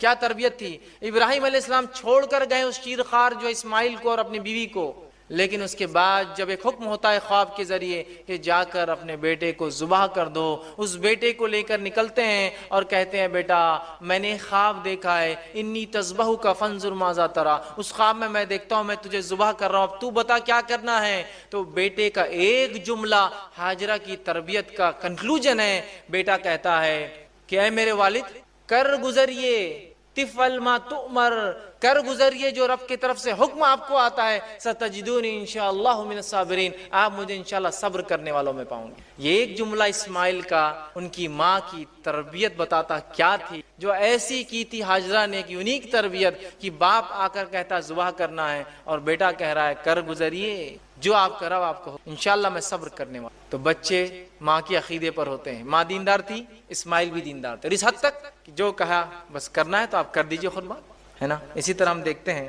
اس مرحلے میں ایک چیز کو خاص خیال رکھیں، وہ یہ ہے کہ مائیں اور باپ دونوں مل کر بچوں کو لاڑ اتنا نہ کر دے کہ بچے لاڑ میں عام زبان میں کہتے سڑ نہ جائے. ورنہ بہت سی بار اتنا لاڑ ایکسٹراڈنری ہو جاتا ہے کہ پھر بعد میں بچوں کو کنٹرول کرنا ناممکن ہو جاتا ہے. سمجھ رہے آپ بات؟ تو یہ مرحلہ بہت اہم ہے. اور ایکسٹراڈنری لاڑ نے جس کو عام زبان میں کہتے ہیں کہ سونے کا نوالا کھلائیے لیکن کڑوی نظر سے دیکھیے. سخت معاملہ ہوگا، سب کیا کھانا ہے کیا پینا ہے کیا دینا ہے سب کیجیے جو کرنا ہے، لیکن تربیت کی اور بد اخلاقی کی اور کسی دوسرے معاملے میں ذرہ برابر بھی چھوٹ نہیں ہے. بچوں سونے کا نوالا کھلائیے لیکن کڑوی نظر سے دیکھیے تاکہ وہ بگڑے نہ. ٹھیک. نواں مرحلہ، نواں جو کام کرنا ہمیں 9 پوائنٹ وہ یہ ہے باپ کی تربیت. باپ کی تربیت کیسی ہوں گی، مطلب باپ کا رول تربیت میں اولاد کی بڑا اہم ہے. ماں کے بعد اس کا چونکہ رول آتا ہے. باپ کا رول بھی یاد رکھیے تربیت میں بہت اہم ہے. اور باپ اور استاد یاد رکھیے دونوں کی ذمہ داری ایک جیسی ہوتی ہے. اس لیے میں اس کو انشاءاللہ عزیز جو بچہ جب گھر سے باہر قدم رکھتا ہے تو جو ہے تربیت میں باپ کا کردار، باپ کا رول، اور اس کے بعد اس کے استاد، اس کے ٹیچر دونوں کا رول آتا ہے. تو باپ ہونے کے ناطے ایک انسان جو اپنے بچے پہ چیک رکھے. چیک سمجھتے ہیں آپ؟ مطلب یہ کہ دن بھر وہ ماں کے ساتھ تھا، شام میں آ کے آج ستائے تو نہیں، آج دعائیں یاد ہوئی، آج عربی برابر ہوئی، آج اسکول گئے تھے، آج ہوم ورک ہوا، آج دعائیں فلاں ہوئی، آج یہ ذکر ہوا تھا کہ آج پورا چیک. پڑوسیوں کو تکلیف تو نہیں دے گی، پورا چیک کیا والد. اور اگر کہیں چوک ہو اور اس کی بیوی آ کر کمپلین کرے بچے کی ماں تو والد اس کو سیریسلی لے اور بچوں کی تنبیہ کرے، ڈانٹے اور سمجھائے کہ آئندہ یہ غلطی میں نہیں سنوں گا آپ کی. جیسا ایک ماں ٹیچر ہوتی ہے تو باپ ایک ایگزامینر جیسا ہے کہ آگے وہ چیک کرے گا کہ کیا ہوا، صحیح ہوا نہیں ہوا تربیت. ورنہ بہت سی بار ماں تو انتھک کوشش کرتی ہے، شام میں باپ آ کے پوری محنت پانی پھیر دیتا ہے کہ بچے آ کے بولتے ہیں ابو آج امی نے ایسا کرے، اور الٹا جو ہے وہ آدمی اس کی بیوی کہتا ہے کیوں ایسا کرے میرے بچوں کو. بچے شیر بن جاتے ہیں، ان کو پتہ چل گیا ماں کی نہیں سننا ہے اپنے. تو یہ بات یاد رکھیے باپ جو ہے، اور باپ کے لیے بہترین نمونہ ابراہیم علیہ الصلوۃ والسلام، باپ کے لیے بہترین نمونہ خود نبی اکرم صلی اللہ علیہ وسلم، اور باپ کے لیے بہترین نمونہ کہ کیسا ہو جو ہے لقمان علیہ السلام ہے. قرآن کے مختلف ابواب اٹھائیے اور ان کی زندگیوں کو دیکھ لیجیے تو پتہ چلے گا باپ کیسا ہونا. ٹھیک. اسی طرح 10واں نکات وہ یہ ہے بچے کی تربیت میں اسکول اور درسگاہ کا رول، اسکول اور درسگاہ کا رول۔ اب بڑے اہم ہم ایشوز کی طرف جا رہے ہیں، اور آج میں آپ کے سامنے جو مختصر سے جو ہے صدقۃ الفطر یا زکوٰۃ الفطر یا جس کو فطرانہ بھی اردو زبان میں بہرحال لوگ بولتے ہیں، اس کے تعلق سے اس کی اہمیت اور اس کے مسائل رکھنے کی کوشش کروں گا۔ صدقۃ الفطر یا زکوٰۃ الفطر یا فطرانہ یا فطر عام زبان میں جس کو بہرحال کہتے ہیں، یہ کیا ہے، اس کی اہمیت کیا ہے، ٹھیک ہے، اور اس کو نہ دینے کا انجام کیا ہو سکتا ہے، یا اسی طرح انشاءاللہ عزیز ہم دیکھیں گے کہ اس کو دیا جائے تو کیسے دیا جائے۔ مختلف لوگوں نے جو مختلف سوالات بہت سارے کثیر تعداد میں کیے، تو میں نے سوچا ان سوالات کے جواب بھی بہرحال میں مختلف علماء کے فتاوی جمع کرنے کی شکل میں آپ کے سامنے رکھوں گا، تاکہ ہمارے اس لیکچر سیشن میں ہی ہم بہت سارے سوالات جو عموماً لوگ صدقۃ الفطر، زکوٰۃ الفطر، فطرانے یا فطرے کے تعلق سے سوال کرتے ہیں، میں رکھنے کی کوشش کروں۔ سب سے پہلی چیز تو میں سمجھتا ہوں ہم تمام لوگ جانتے ہیں کہ فطرے کی اہمیت کیا ہے۔ اس فطرے کی اہمیت اتنی زیادہ ہے کہ جو عید کے وقت اسے دیا جاتا ہے، اس عید کا نام اسی فطرے سے رکھا جاتا ہے، عید الفطر سے کہا جاتا ہے۔ دو عیدیں ہوتی ہے، ایک کو عام زبان میں رمضان کی عید بولتے ہیں، روزے والی عید، اور ایک عید جو ہوتی ہے وہ جو ہے بقرعید جس کو عام زبان میں بولتے ہیں، جس کو کہیں گے عید الفطر، عید الاضحیٰ، یاد رکھیں۔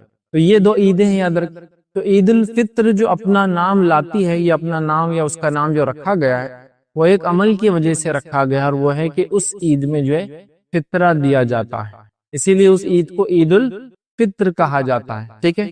تو میں سمجھتا ہوں اس سے اہمیت پتہ چلتی ہے فطرے کی، کہ وہ عید جو جس وقت اس کو دیا جاتا ہے، تو اس عید کا نام اسی فطرے کی وجہ سے عید الفطر رکھا گیا، جس میں انسان جو ہے فطرہ نکالتا ہے۔ ہم فطرہ کسے کہتے ہیں، کیا ہے، اس کی بہت ڈیٹیلز میں انشاءاللہ نہیں جائیں گے، لیکن میں آپ کے سامنے فطرے کے تعلق سے 10 نکات آج رکھنے کی کوشش کروں گا، 10 پوائنٹس میں رکھوں گا، اور ان 10 نکات کے اندر انشاءاللہ اس کی اہمیت بھی واضح ہوں گی، اور چند باتیں اس کے اہمیت کے ساتھ ساتھ اس کو کیسا دیا جائے، جس کو عام زبان میں کہیں گے مسائل، جس کو کہیں گے، تو کیسا دیا جائے، اہمیت اور مسائل دونوں انشاءاللہ ان 10 نکات کے اندر ہی جو ہے شامل ہوں گے۔ جہاں کچھ جگہ اس کے مسائل آئیں گے، وہاں کچھ جگہ اس مسائل میں اس کی اہمیت بھی آپ کو چھلکتی نظر آئیں گی، کہ اس کا دینا بڑا اہم ہے، یاد رکھیں، ٹھیک۔ تو آئیے عید الفطر جسے ہم کہتے ہیں، جو فطرے کی وجہ سے ہوتا ہے، یہ فطرہ ہے کیا، یہ زکوٰۃ الفطر کیا ہے، یہ صدقۃ الفطر بھی کہا جاتا ہے، فطر عام زبان میں کہتے ہیں، یا پھر جو ہے فطرانہ اس کو اردو زبان میں لوگ بولتے ہیں، تو اس کی کیا اہمیت ہے انشاءاللہ ہم دیکھیں گے۔ لیکن ایک بات یہاں واضح کرتے ہوئے آگے انشاءاللہ چلوں، وہ یہ ہے کہ اسلام میں جو بھی چیز کا حکم ہے، اس چیز کو انسان خالص نیت کے ساتھ رسول اللہ صلی اللہ علیہ وسلم کے طریقے پر کرے، یہ بڑی اہم چیز ہوتی ہے، یاد رکھیں، ٹھیک۔ میں یہ کیوں کہہ رہا ہوں خالص نیت کے ساتھ، کہ ہمارے پاس فطرے کا جو تصور ہے، یہ جو ہے بہت ہی بے انتہا گھٹیا تصور ہے، یاد رکھیں، جس کی مثال میں یوں دوں گا کہ اگر آپ رمضان کے مہینے میں آخری عشرے میں اگر کسی دکان پر چلے جائے، گروسری شاپ پر چلے جائے، اور وہاں اناج خریدنے کا ارادہ کرے، تو جو سیلر ہوتا ہے، دکاندار ہوتا ہے، وہ آپ سے سوال کرتا ہے۔ کیا سوال کرتا ہے؟ جب آپ اگر گیہوں لے رہے ہیں، عام طور سے تو ہمارے سماج میں گیہوں ہی دیا جاتا ہے، چونکہ سب سے سستا ہوتا ہے، بہرحال۔ تو جب آپ گیہوں وغیرہ لینے جاتے ہیں، تو وہ دکاندار آپ سے پوچھتا ہے، شاپ کیپر، فطرے کا ہے یا گھر کے لیے لیا جا رہا ہے؟ اگر آپ کہیں کہ گھر کے لیے ہے، تو بولتا پھر یہ مت دیکھو، یہ دیکھو۔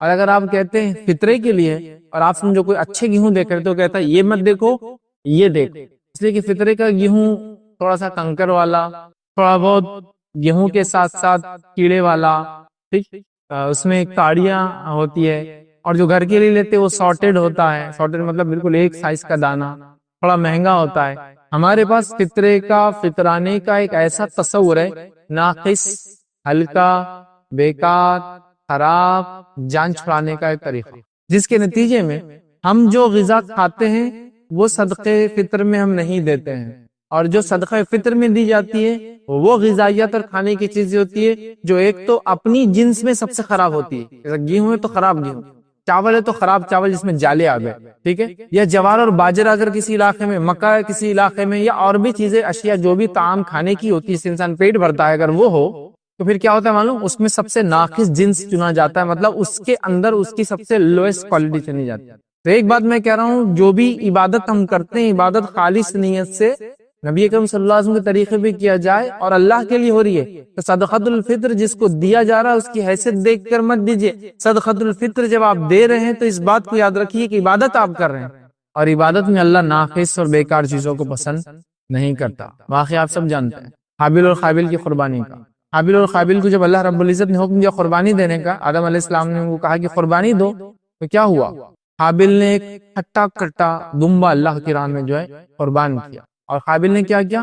ایک دم خراب اور ناقص قسم کی گھاس لا کے اللہ کی راہ میں قربان کیا. اللہ رب العزت نے حابیل کی قبول کر لی، قابیل کی قبول نہیں. یہی ہوتا. تو جب آپ فطرہ یا فطرانہ جیسی ذہن میں کلک ہوتا ہے، گھٹیا، ناقص، بیکار، ہلکا، رقیق، سستا اور پتہ نہیں کیا کیا، اگر گیہوں ہے تو کیڑے والے گیہوں. میں خود جانتا ہوں، چھوٹے تھے ہم، بازار میں جانا کبھی اس وقت میں آخر عشرے میں، تو لوگ بولتے تھے فطرے کا گیہوں، فطرے کے جو ہے باجرا، فطرے کے چاول اور گھر کے چاول، گھر کے گیہوں. کیوں؟ تو وہ گھر والے کوالٹی میں ہوتے ہیں اور فطرے کے خراب ہوتے ہیں. نہیں، فطرے میں وہی چیز دی جائیں گی، یاد رکھیے، جو سب سے اچھی ہو، یاد رکھیے، یا وہ ہو جو آپ خود استعمال کرتے ہیں. سمجھ رہا؟ زکوٰۃ مال کا میل ہے، لیکن کس کے لیے؟ جس کو نکالنا ہے، لیکن جس کو دیا جا رہا وہ میل نہیں کھا رہا، یاد رکھیے، وہ اس کا حق ہے. ٹھیک؟ تو بہرحال فطرے کا جب بھی خیال ہمارے ذہن میں آتا ہے بہت گندا آتا ہے. اللہ رحم کرے. یہ معاملہ ہمارا دینی چیزوں کے تعلق سے بن چکا ہے، تو پہلے اس کو ذہن سے ذرا نکالیے، یاد رکھیے، مائنڈ کو کلیئر کیجیے. یہ ایک عبادت ہے جس کو نبی اکرم صلی اللہ علیہ وسلم کے طریقے پہ کرنا ہے، خالص نیت کے ساتھ، جو سب سے اچھا ہے، یا کم از کم جو آپ استعمال کرتے ہو وہ. میں استعمال کرتا ہوں یہ کوالٹی گیہوں کی 22 روپے کلو والے، تو وہی آپ فطرے میں بھی دیں گے. میں استعمال کرتا ہوں 25 روپے والے، تو وہی آپ انشاءاللہ فطرے میں دیں گے. یا آپ 25 کے آپ کھاتے ہیں لیکن فطرے میں آپ 27 کے دیجیے، نو ڈاؤٹ، نو پرابلم. لیکن آپ کھاتے ہیں 22 روپے کلو کا اناج اور فطرے کے معاملے میں آئے تو آپ دیتے 12 روپے کلو والا، صحیح نہیں. تو پہلے تو یہ مائنڈ میں کلیئر ہو جائے، کیونکہ فطرہ بولے تو بڑا عجیب اور غریب ہمارا فطرے کے تعلق سے، یاد رکھیے، تصور آتا ہے، ہمارا مائنڈ سیٹ بنتا ہے. چلیے آگے بڑھتے ہیں. فطرے کے تعلق سے کچھ اس کی اہمیت اور کچھ اس کے چند انشاءاللہ عزیز مسائل آپ کے سامنے رکھنے کی میں کوشش کرتا ہوں. آئیے سب سے پہلے فطرے کا مقصد کیا ہے، اس کے مقصد سے شروع کرتے ہیں. کسی بھی چیز کا ایک مقصد ہوتا ہے نا، تو فطرے کا اگر مقصد انشاءاللہ ہم سمجھ جائیں گے تو وہ جو کانسیپٹ ہے نا گھٹیا والا، وہ بھی انشاءاللہ نکل جائیں گے. تو پہلے اس کا مقصد کیا ہے اب ہم سمجھ لیتے ہیں. جب ہم رمضان کے اندر سیام، روزے ختم کرتے ہیں، جب ہم روزے رکھتے ہیں، روزے کے خاتمے کی طرف ہوتے ہیں، تو یقیناً روزوں کو، رمضان کو پرفیکٹ کرنے کی کوشش کے باوجود انسان ہونے کے ناطے کچھ نہ کچھ کوتاہیاں ہمارے سے روزے کی حالت میں سرزد ہوتی ہے، ہو جاتی ہے. بشریت کا تقاضا ہے، غلطیاں تو ہونا ہی ہیں، انسان ہے، بشر ہے، تو غلطیاں ہونا ہے. تو اس بشریت کے تقاضے کے تحت ہم سے غلطیاں ہوتی ہے.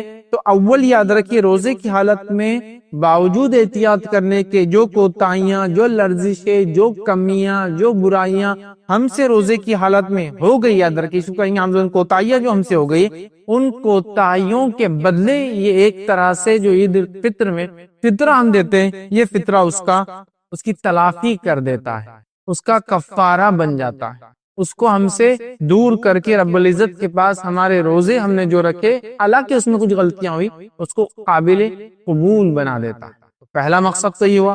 اور دوسرا مقصد اس کا وہ یہ ہے کہ جو غریب اور غربا اور مساکین ہمارے سماج میں ہوتے ہیں، جو اس عید کو، اس تہوار کو اس طریقے سے نہیں منا سکتے کہ اس دن کم از کم وہ کھائے اور پیے، تو ان لوگوں کی اس عید الفطر کے فطرے سے، فطرانے سے، زکوٰۃ الفطر سے، صدقۃ الفطر سے مدد ہو جاتی ہے، اور وہ لوگ بھی تمام لوگوں کے ساتھ عید کی خوشیوں میں شامل ہوتے ہیں. یاد رکھیں. تو دو مقاصد ہوئے. پہلا مقصد روزے کی حالت میں ہونے والی لرزشوں اور کوتاہیوں کی تلافی کر دیتا ہے، ختم کر دیتا ہے، کفارہ بن جاتا ہے، معافی دلا دیتا ہے. اور دوسرا، غریب اور مسکین جو سماج میں ہوتے ہیں، ان لوگوں کے جو ہے مسئلہ حل ہوتا ہے کہ عید کے دن وہ بھی تمام لوگوں کے ساتھ کھاتے اور پیتے ہیں، اور عید کے دن کم از کم ان کو محنت، مشقت اور روزی کرنے کے لیے، روزی کمانے کے لیے باہر نکلنا نہیں پڑتا.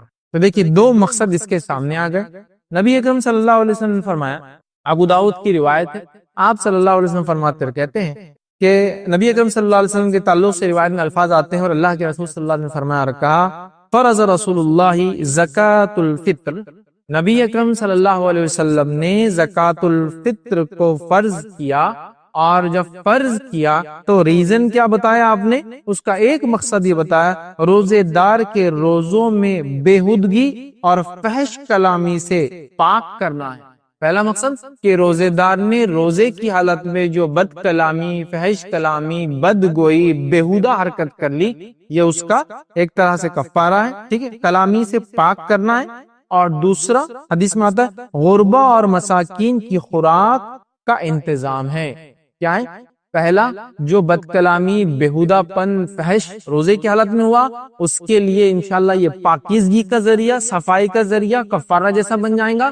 اور سیکنڈ بینیفٹ یہ ہوگا کہ مسکینوں کے لیے کھانا بنے گا۔ یہ دو مقصد نبی اکرم صلی اللہ علیہ وسلم نے ابو داؤد کی اس روایت میں فرمایا، یاد رکھیں، ٹھیک ہے، کہ جو لغو اور رفث روزے کی حالت میں ہوا یہ اس کو پاک کرے گا، وَطُعْمَتْ اور یہ کھانا بنے گا للمساکین غریبوں کے لیے، مسکینوں کے لیے۔ تو دو مقصد آ گئے۔ تو اب جو عید الفطر کا فطرہ ہم دے رہے ہیں، اس کا مقصد یہ ہے کہ ہم کیا کریں، اپنے روزوں میں ہوئی کوتاہیوں کو اللہ رب العزت معاف کروا لے۔ سیکنڈ، مسکین غربا ان کے لیے کھانے کا انتظام ہو جائے عید کے وقت۔ دیکھیے دو مقصد یہاں بتایا گیا، ٹھیک۔ اب سوچئے جب کوئی فطرہ دے رہا اور گھٹیا چیز فطرے میں دے رہا ہے تو آٹومیٹیکلی اس نے جو بد کلامی، فحش گوئی، بدگوئی، روزے کی حالت میں جو غلطیاں ہوئی، وہ اس کے لیے جو ایکسپیشن جس کو کہیں گے کفارہ دے رہا ہے، کیسا دے رہا ہے؟ گھٹیا دے رہا ہے۔ نہیں ہونا چاہیے نا، ویسے تو دین میں ہر چیز جو ہے پرفیکٹ کرنے کی کوشش کرنا چاہیے، ٹھیک ہے، تو یہاں بھی ضروری ہے۔ تو نبی اکرم صلی اللہ علیہ وسلم نے صحابی کہہ رہے کہ فرض کیا کہ ہم زکوٰۃ الفطر دے یا ہم جو ہے صدقۃ الفطر دے۔ یہاں حدیث میں الفاظ دیکھیے زکوٰۃ الفطر کے، اسی لیے اس کو صدقۃ الفطر، زکوٰۃ الفطر، فطرہ اور فطرانہ اردو میں بہرحال کہتے ہیں۔ بہرحال تو زکوٰۃ الفطر ہم پہ فرض کیا گیا تاکہ روزے میں ہونے والی کوتاہیاں بھی پاک ہو جائے اور ساتھ میں غریب جو ہے عید کے دن کھائے پیے اور وہ کم از کم عید کے دن محنت اور مشقت نہ کرے۔ ہو گیا؟ تو یہ دو مقصد دیکھیے اس حدیث میں بتائیں۔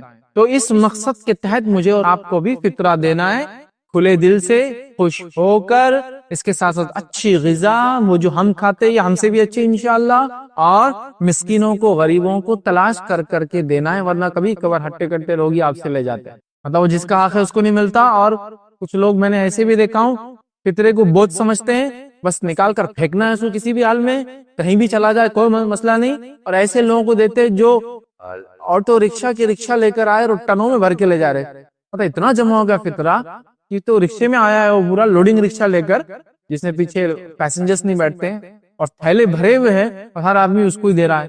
سمجھ رہے ہیں؟ یہ تو ٹھیک نہیں۔ اب وہ کتنا کھائیں گا، وہ لے آ کے بیچ دیتا ہے پورا، سمجھیے۔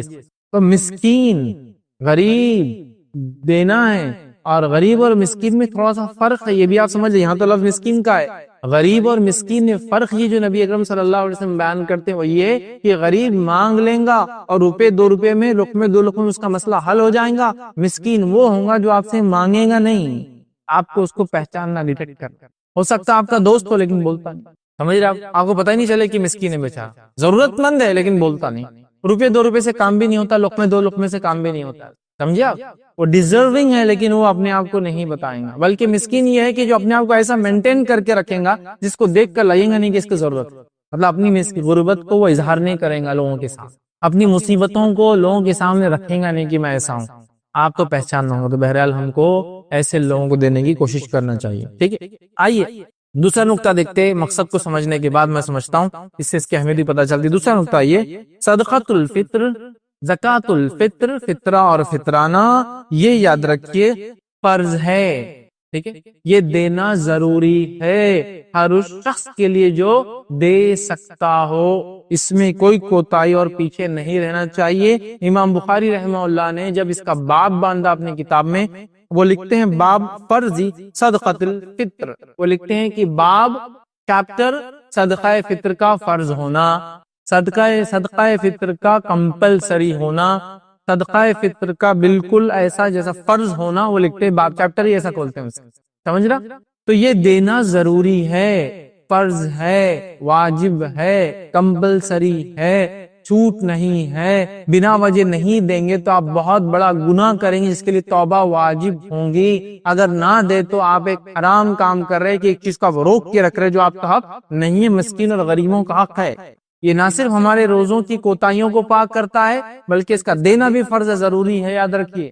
مطلب ایک تو دیا بھی جا رہا ہے اور بینیفٹ بھی دیتا ہے. جیسا زکات کا معنی ہوتا ہے پاک کرنا یا اضافہ کرنے والی چیز, تو دینا فرض ہے, دینا بھی ہے, اور دینے کے بعد دو بینیفٹ بھی ملتے ہیں, مال پاک بھی ہوتا ہے اور مال اضافی بھی ہوتا ہے. صدقۃ الفطر بھی دینا ہے, واجب فرض ہے, اور اس کے بینیفٹ بھی ہے دو. ایک, ہمارے لرزش اور کوتاہیاں روزے کی ختم ہوتی, دو, مسکین کھانا کھاتے عید کے دن. سمجھا؟ تو ضروری ہے. تو یہ فرض یاد امام بخاری نے باب باندھ دیا کہ صدقۃ الفطر کا فرض ہونا. اسی طرح صحیح بخاری کی روایت ہے, نبی اکرم صلی اللہ علیہ وسلم فرمایا رکھا فرض رسول اللہ صلی اللہ علیہ وسلم زکات الفطر. حدیث کے الفاظ دیکھیے شروع ہوتے, رسول اللہ صلی اللہ علیہ وسلم نے زکات الفطر کو فرض کیا. کس کس پر؟ آزاد پر, غلام پر, مرد پر, عورت پر, چھوٹے اور بڑے پر, مسلمان پر, ایک سا کھجور, ایک سا جو بطور صدقۃ الفطر ادا کرنا فرض کیا ہے, اور اسے لوگوں کی نماز سے نکلنے سے قبل ادا کرنے کا حکم دیا ہے. تو اس حدیث میں ایک چیز تو واضح ہے, اس کو ادا کرنا ہے, یہ فرض ہے. ٹھیک ہے, اس کو دینا ہے اور سب نے دینا ہے. تو موٹے موٹے الفاظ میں بات کر دی گئی کہ اس کو دینا ہے غلام کو کی طرف سے بھی, آزاد کی طرف سے بھی, مرد کی طرف سے بھی, عورت کی طرف سے بھی, چھوٹوں کی طرف سے بھی اور بڑوں کی طرف سے بھی دینا ہے, اور ایک سا کھجور یا ایک سا جو دینا ہے. ٹھیک ہے, اور یہ دینا ہے نماز کو جانے سے پہلے. تو یہاں پتا چلا یہ فرض ہے اور سب کو دینا ہے, یاد رکھیں. ٹھیک ہے, تو یہ سیکنڈ پوائنٹ تھا کہ اس کا فرض ہونا, واجب ہونا, کمپلسری ہونا کہ اس کو دیا جائے. چلیے آگے بڑھتے ہیں. اب صدقۃ الفطر یاد رکھیے کس پر فرض, صدقۃ الفطر کس پر فرض. کیونکہ مسئلہ یہ ہمارے پاس ہر آدمی لینے کے لیے ریڈی ہے کوئی بھی چیز جب اسلام دینے کی بات کر رہا ہے. مطلب اگر اسلام کہہ رہا ہے زکات دو, تو زکات میں دینے والا بنوں یہ سوچنے سے پہلے کیا میں زکات لینے کے لیے فٹ ہوں, میں یہ سوچنا چالو کر دیتا ہوں. سمجھ رہا, ایسا زکات دو اسلام کہہ رہا ہے, تو میں زکات دینے میں فٹ ہوں یا نہیں ہوں نہیں سوچتا ہوں, اللہ رحم کرے, میں یہ سوچتا ہوں میں لینے کے لیے فٹ ہوں کیا.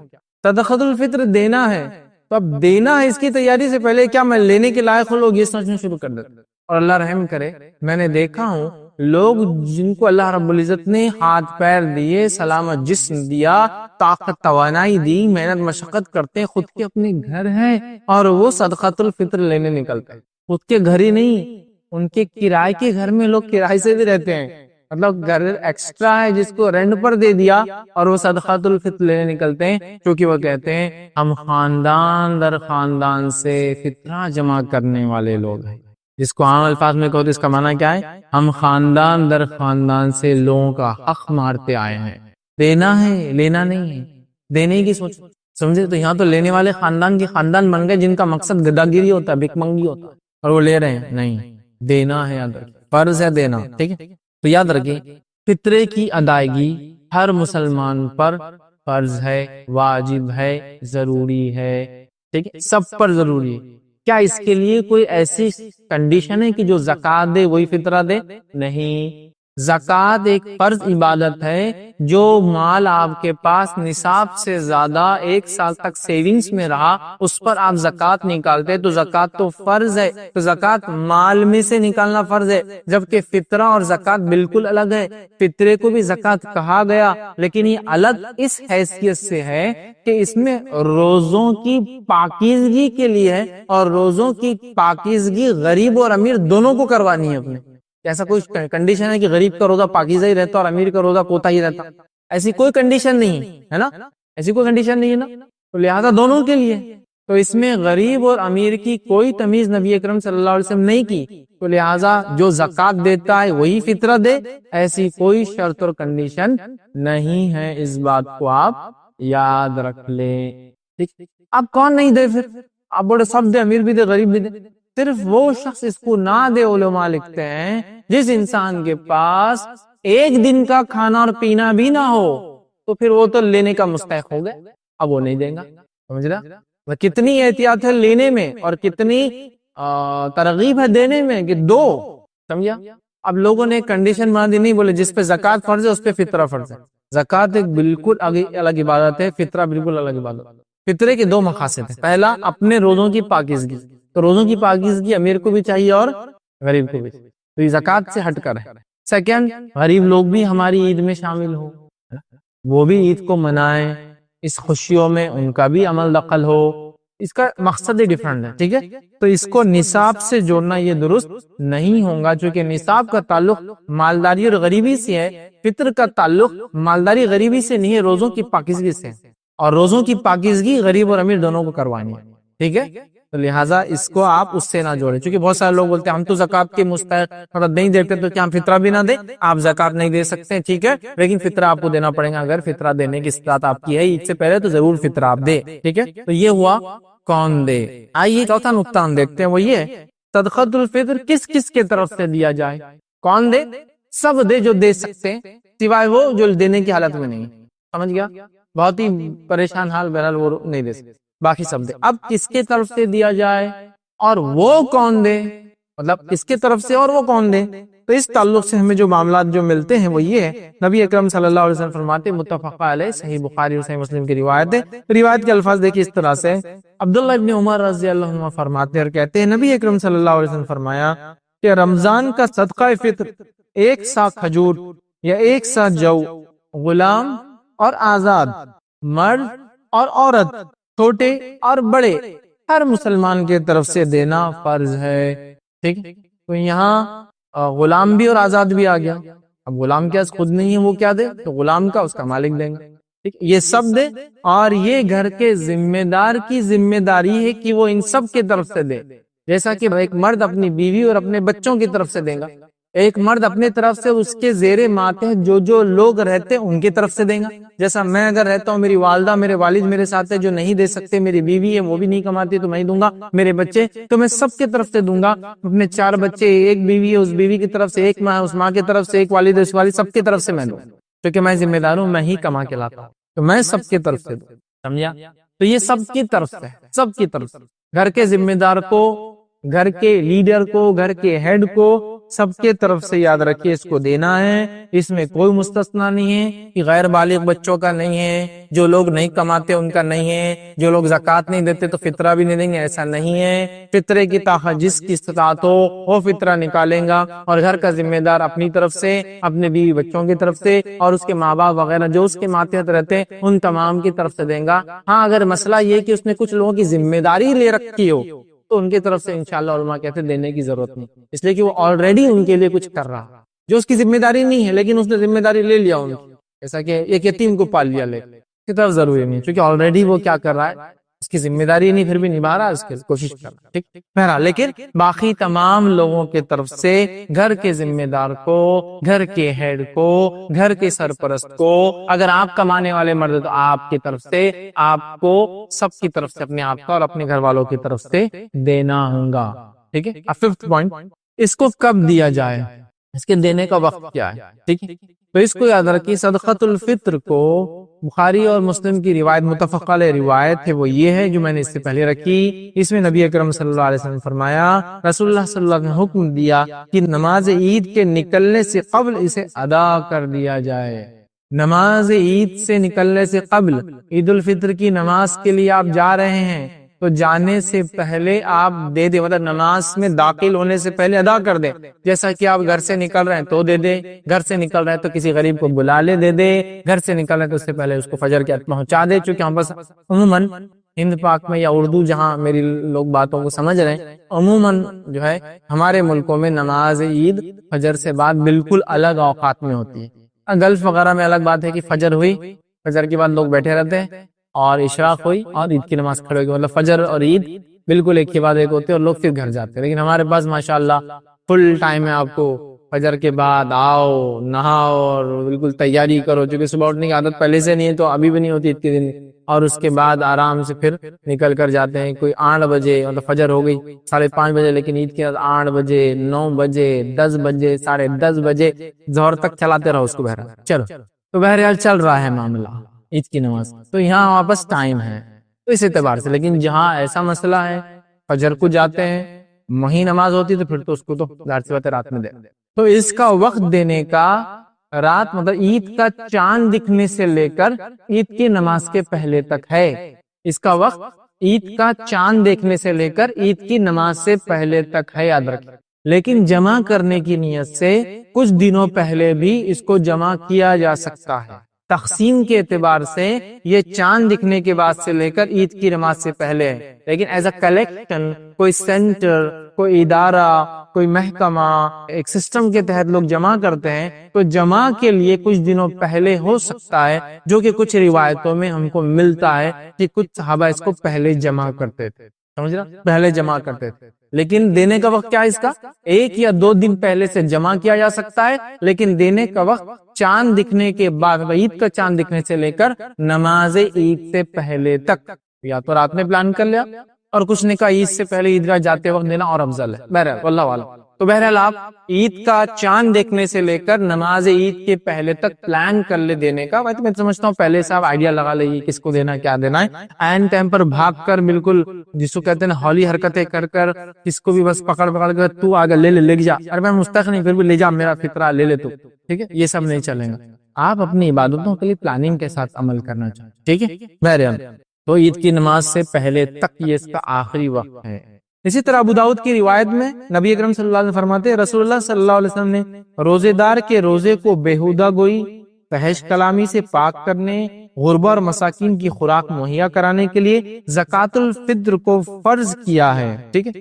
اس کے بعد آپ نے فرمایا اور کہا اس حدیث کے اندر، جس شخص نے عید کے لیے جانے سے قبل اسے ادا کر دیا، اس کی زکوٰۃ فطرہ مطلب قبول ہوا، اور جس شخص نے نماز کے بعد ادا کیا تو اس زکوٰۃ الفطر نہیں ہوں گی، بلکہ یہ عام صدقے کا اس کو ثواب ملے گا۔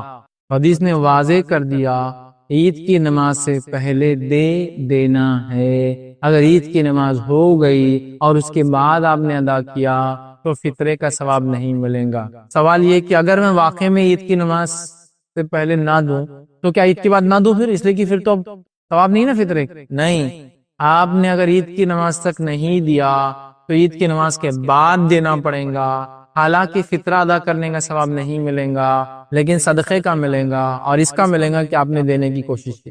اگر آپ چھوڑ دیں گے تو گناہ گار ہوں گے، یاد رکھ، سمجھا، لہٰذا دینا ہے تو پلان کر کے رکھیے، اس کو غریب اور مسکین کو دینا ڈھونڈ کے رکھیے، اس کے بعد چاند دیکھنے کا پہنچا دیجئے، نہ ہو سکے تو صبح پہنچائیے، نہ ہو سکے تو عید کی نماز کو اپنی جانے سے پہلے پہنچا دیجئے، ٹھیک ہے۔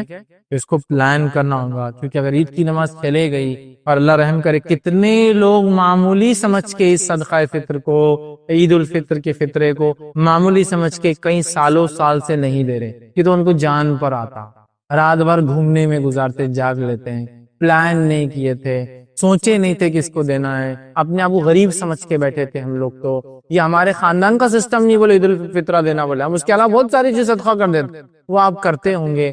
ابھی جو عمل ہے اس کو آپ کو ہو بہو نبی اکرم صلی اللہ علیہ وسلم کے طریقے پر کرنا ہوگا، تبھی آپ اجر و ثواب کے مستحق ہوں گے، ورنہ بڑا گناہ ہوگا، چونکہ یہاں فرض کے لفظ حدیث کے اندر اس کے معاملے یہ دینا ضروری ہے، واجب ہے، کمپلسری ہے، ٹھیک ہے۔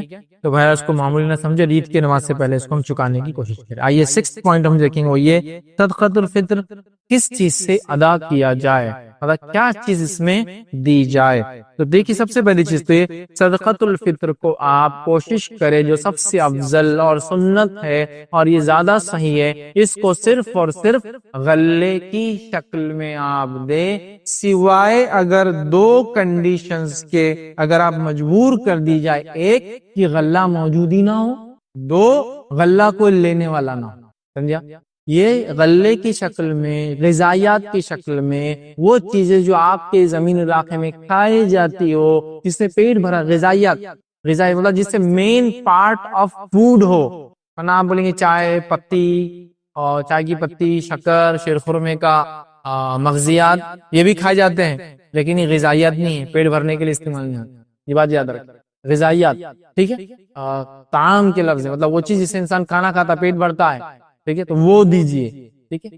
سالن بھی ہوتا ہے لیکن روٹی مین ہوتی ہے، اس سے انسان پیٹ بھرتا ہے، تو وہ چیز دینا تو آپ کو غلے کی شکل میں، گرینز، فوڈ گرینز کی شکل میں دینا ہے، سوائے 2 کنڈیشن میں، ایک تو غلہ ہی موجود نہیں ہے تو تب آپ پیسہ دے سکتے ہیں، دوسرا غلہ موجود ہے، غلہ کوئی لینے والا نہیں ہے، مسکین تو ہے، بولتا لے کے نہیں جا سکتا ہوں، ایسا ہو سکتا گلف وغیرہ کے علاقوں میں، یوروپ امریکہ میں آپ کو غریب نہ ملے تو بولے میں غلہ تو نہیں لے جا سکتا، اور آپ غلہ لا بھی نہیں سکتے، یہ کنڈیشنز الگ ہے. بہرحال وہاں پھر وہ لوگ ان کے علماء سے فتویٰ لے, لیکن یہ 2 کنڈیشن چھوڑ کر باقی تمام کو غلے کی شکل میں ہی دینا چاہیے, کیونکہ یہی نبی اکرم صلی اللہ علیہ وسلم کی سنت رہی کہ آپ نے جو چیز استعمال کی جاتی دی. جیسا کہ کسی ملک میں اگر گیہوں ہوتا تو گیہوں دیجیے, کسی ملک میں چاول ہوتا تو چاول دیجیے. ہمارے پاس ایک غلط فہمی ہے کہ گیہوں دینا چاہیے, گیہوں دینا چاہیے اور گیہوں دینا چاہیے, جبکہ ہم دیکھ رہے ساؤتھ انڈیا میں لوگ چاول کھاتے پھر بھی گیہوں دے رہے, کیوں؟ تو فطرے میں گیہوں دینا چاہیے. جو غذائیت چلتی ہو, جو غذائیت لوگ کھاتے ہو وہی دیجیے, زیادہ بہتر ہے.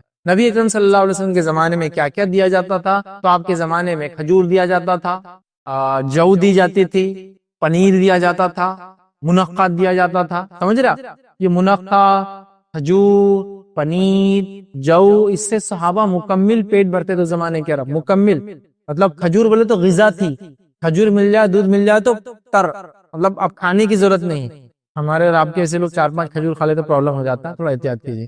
لیکن وہ لوگوں کی غذا تھی, وہ فوڈ تھا, ان کا ڈائٹ تھا. منقع ان کا ڈائٹ کا پارٹ تھا. بس منقع کبھی کبھار میٹھے میں ڈالتے صرف, یا وہ موتی چور کے لڈو میں آتا, کاسٹلی ہے, لیکن ان کی کھانا غذائیت تھی وہ.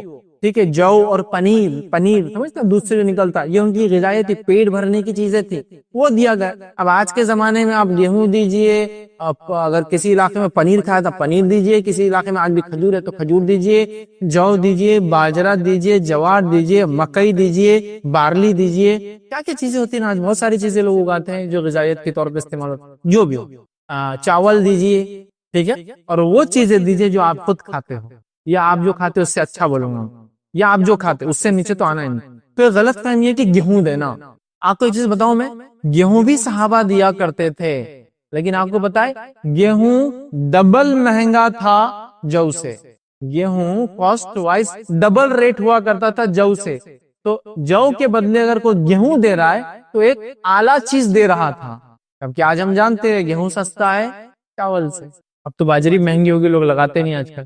تو باجری تو 40 روپے کلو جا رہی ہے, گیہوں 22-25 روپے کلو ہے نا, سمجھ رہا؟ تو ایسا اناج دیجیے جو لوگ کھاتے ہو, ٹھیک ہے. تو ایسا نہ وہ گیہوں کا چکر بڑا وہاں پر ہوتا ہے انڈیا پاکستان میں, گیہوں دینا, گیہوں دینا, فطرے کے گیہوں, فطرے کے گیہوں بول کے لوگ اسٹال بھی لگا دیتے بھائی. نہیں, گیہوں ضروری نہیں, آپ افضل چاول دیجیے نا. چاول کتنا مہنگا ہے نا, چاول دیجیے. جہاں گیہوں کھاتے گیہوں بھی دیجیے. مکہ کھاتے ہیں, بہت سارے علاقوں میں پنجاب وغیرہ مکہ کھاتے, مکہ کی روٹی بنتی, معلوم ہے مکہ, وہ ہم کو آپ اگر کھائیں گے تو آپ کو پتا ہے مکہ یہ مین فوڈ ہوتا ہے سالن کے ساتھ کھانے. مکہ دیجیے, ٹھیک, جو بھی بہرحال جوار, باجرہ اور جو چیزیں آپ کے علاقوں میں ہوتی ہے, جس میں اگر کھجور ہوتا ہے کسی علاقے میں تو کھجور کھاتے تو وہ دیجیے. منقع ہے تو پنیر ہے تو آج بھی چیزیں باقی, ٹھیک ہے. تو بہرحال یہ ہم کو دینا ہے, یاد رکھیں. آئیے بخاری اور مسلم کی روایت میں نبی اکرم صلی اللہ علیہ وسلم کے زمانے میں کیا دیا جاتا. ابو سعید خدری رضی اللہ عنہ فرماتے اور کہتے ہیں کہ نبی اکرم صلی اللہ علیہ وسلم کے زمانے میں فرماتے ہیں کہ ہم صدقہ فطر 1 سا غلہ یا 1 سا جو یا 1 سا کھجور یا 1 سا پنیر یا 1 سا جو ہے منقع دیا کرتے تھے. تو غلے کے اندر غلے کے ساتھ ساتھ کیا کیا دیا کرتے تھے؟ جو, پنیر, منقع اور کھجور. یا تو غلہ 1 سا دے دو اناج, یا اناج کے علاوہ جو, پنیر, یہ تمام چیزیں بھی صحابہ 1 سا جو ہے لوگوں کو عید الفطر میں فطرانہ کے طور پر یا فطرانے کے طور پر دیا کرتے تھے. تو ہم بھی کیا کریں, جو فوڈ گرینز آپ کے علاقے میں کھائے پیے جاتے ہیں ان غذائیات کو ہی آپ دیں. کسی جگہ ہو سکتا ہے اور بھی کچھ چلتے ہوں گے, مونگ ہے, مٹ ہے, اور کیا ہے, راجما ہے. کس جگہ ایسا یہ لوگ اس کو غذائیت کے طور پہ کھاتے ہیں, فل فوڈ ہوتا ہے ان کا, وہی دے سکتے, کوئی مسئلہ, ٹھیک ہے. تو آپ غذائیات جو بھی چلتی ہے وہ دیں. نبی اکرم صلی اللہ علیہ وسلم کی یہی سنت تھی اور یہی آپ کا طریقہ تھا, اور صحابہ بھی یہی عمل کرتے رہے, یاد رکھیں, ٹھیک ہے. اب مجبوری کی شکل میں تو میں بتا چکا ہوں, ایک الگ بات ہے, لیکن مجبوری نہیں ہے تو افضل یہی ہے کہ فوڈ گرینز, کھانے پینے کی چیزیں ہی دی جائے. آئیے آگے بڑھتے ہیں. 7th پوائنٹ ہم دیکھتے ہیں. 7واں پوائنٹ یہ ہے کہ یہ جو چیزیں دی جا رہی ہے کتنی دی جائے. مقصد ہم نے دیکھ لیا, فرض ہے ہم نے اس کی اہمیت کو جان لیا, کون دے ہم نے جان لیا, کس کس کی طرف سے کون دے وہ ہم نے دیکھ لیا, ٹھیک ہے. اس کے بعد ہم نے یہ دیکھ لیا کہ اس کو کن چیزوں میں دیا جائے. اب ہم دیکھ رہے ہیں 7th پوائنٹ کہ کتنا دیا جائے. تو اس کے تعلق سے یاد رکھیں جو صحیح بات آتی ہے روایتوں وہ یہ کہ 1 سا حجازی یہ اتنی کوانٹٹی یا میجر میں دیا جائے. اب میں کوانٹٹی اور میجر کیوں کہہ رہا ہوں, اس لیے کہ جو سا تھا یہ ویٹ نہیں تھا, یہ ایک میجر تھا. میجر اور ویٹ میں کیا فرق تھا؟ ویٹ مطلب وہ وزن ہوتا ہے، ادھر آپ نے 1 کلو رکھا تو 1 کلو چیز آتی ہے، تو یہ ویٹ نہیں تھا، یہ ایک میجر تھا۔ میجر مطلب ایک چیز ہوا کرتی تھی، جیسا کہ اگر آپ کو ہو سکتا ہے کچھ لوگ شہر میں ہی پیدا ہو نہیں رہے، گاؤں سے ٹچ نہیں، ان کو نہیں پتا ہوگا، لیکن گاؤں میں آج بھی کچھ چیزیں جو ہے ویٹ سے نہیں میجرز ہوتے جس کے نام ہوتے ہیں، جیسا کہ عام زبان میں کہوں تو 1 ٹی اسپون دوا پلا دیجئے، ٹی اسپون جو ہے یہ کوئی ویٹ نہیں ہے، ایک میجر ہے، ایک پیمانہ ہے، خالی ایک ٹیبل سپون اندازہ ہے، وہ ایک مگا، سمجھ رہے، ایک پلی، سمجھ رہا، یہ ایکچولی ویٹس نہیں ہے، یہ میجرز ہے۔ تو گاؤں کے اندر آپ دیکھیے ڈبے ہوتے ہیں ایسے کچھ، 1 ڈبہ 2 ڈبے، تو ایکچولی ویٹ نہیں ہے، یہ میجر ہے۔ اب اس ڈبے میں اگر چاول آئے تو ویٹ زیادہ آئے گا، گیہوں آئے تو ویٹ کم آئے گا، شکر آئیں گی تو ویٹ زیادہ ہوگا، کیوں؟ تو جتنی اندر جانے والی چیز سپیس کم لیں گی، سمجھ رہا، اتنی زیادہ اندر بیٹھیں گی۔ تو یہ سا بھی جو تھا یہ کوئی گرامز میں نہیں تھا، یہ ایک سائز تھا، ایک میجرمنٹ، ایک انسٹرومنٹ تھا جس میں اناج لیا جاتا، سمجھ رہے آپ؟ سا وہ اناج لینے کا ایک پیمانہ تھا، تو یہ ایک رف ایسٹیمیٹ ہوتا ہے، اس کو ہم ایگزیکٹ ویٹ میں نہیں نکال سکتے، لوگوں نے نکالا ہے، وہ حجازی کا کتنا 1 سا ہوتے ہیں، اس میں 4 مد ہوتے ہیں۔ یہ حدیث میں آتا ہے نبی اکرم صلی اللہ علیہ وسلم اتنے 1 مد پانی میں وضو کر لیتے۔ ایکچولی وہ پانی کے لیے بھی وہی میجرمنٹ ہے، اناج کے لیے وہی میجرمنٹ یوز ہو رہا ہے، چونکہ وہ ایک انسٹرومنٹ ہے، ایک ڈبہ ہے، پانی بھی لے رہے تو پانی اتنا، اناج لے رہے تو اناج اتنا، سمجھا؟ تو بہرحال ایک حجازی سا جو ہے وہ دینا ہے، وہ میں نے پہلے روایت رکھ دی، نبی اکرم صلی اللہ علیہ وسلم جو متفق علیہ صحیح بخاری صحیح مسلم کی ہے، ابو سعید خدری رضی اللہ عنہ فرماتے ہیں نبی اکرم صلی اللہ علیہ وسلم کے زمانے میں ہم زکوٰۃ الفطر 1 سا غلہ، 1 سا کھجور، 1 سا پنیر، 1 سا جو، 1 سا منافع سا، ٹھیک، تو ایک حجازی سا جو ہے وہ دیا جاتا، جو اپروکسیمیٹلی ناٹ ایگزیکٹلی 2500 گرامز کے ایکویلنٹ اناج کے ہوتا ہے، سمجھا؟ ایگزیکٹلی نہیں، اسی لیے آپ فقہا کے اس میں مختلف رائے دیکھیں گے، 2 کلو 250 گرام، 2 کلو 300 گرام، 2 کلو 500 گرام، 2 کلو 600 گرام، 2 کلو 750 گرام، مختلف رائے۔ میں بھی رف کہہ رہا ہوں آپ کو، اب آپ فیر گننا میں شروع کر دیجیے میری بات، چونکہ مشکل ہوگا، رفلی 2500 گرامز، 2.5 کلو کے برابر، ٹھیک ہے، 2.5 کلو کے برابر اپروکسیمیٹلی۔ اب پیمانہ اگر چھلک جائے زیادہ کی طرف تو خیر اچھی بات ہے، تو اچھا ہی ہوتا ہے نا، سمجھا، لیکن نیچے نہ آنے دے آپ، سمجھ رہا، ٹھیک ہے، زیادہ ہو جائے کوئی مسئلہ نہیں، تو اپروکسیمیٹلی ایک میجرنگ چیز تھی وہ، جو 2.5 کلو کے برابر آج کے دور میں بہرحال ہو سکتی ہے، ٹھیک ہے۔ کچھ صحابہ میں سے دیکھا گیا، خاص طور سے جیسا کہ امیر معاویہ رضی اللہ عنہ کو دیکھا گیا، وہ گیہوں دیا کرتے، آدھا سا دیا کرتے، لیکن یاد رکھیے باقی بہت سارے صحابہ نے ان کی بات نہیں مانی اور کہا اللہ کے رسول صلی اللہ علیہ وسلم کے دور میں 1 سا دیتے تو 1 ہی سا دیں گے، کیوں تو گیہوں مہنگا تھا، انہوں نے کہا چونکہ گیہوں مہنگا ہے اور وہ اس کے ڈبل قیمت جو کے برابر آتا ہے، اس کے ڈبل قیمت جو کے برابر آتا ہے، تو انہوں نے کہا کہ ہم جو اگر سمجھ لیجئے 1 سا دے رہے ہیں تو گیہوں چونکہ ڈبل قیمت کا تو آدھا سا بھی چلے گا، لیکن اکثر صحابہ نے ان کی بات نہیں مانی اور اعلان کیا کہ ہم نبی اکرم صلی اللہ علیہ وسلم زمانے میں 1 سا دیتے تھے اور 1 سا ہی دیتے رہے۔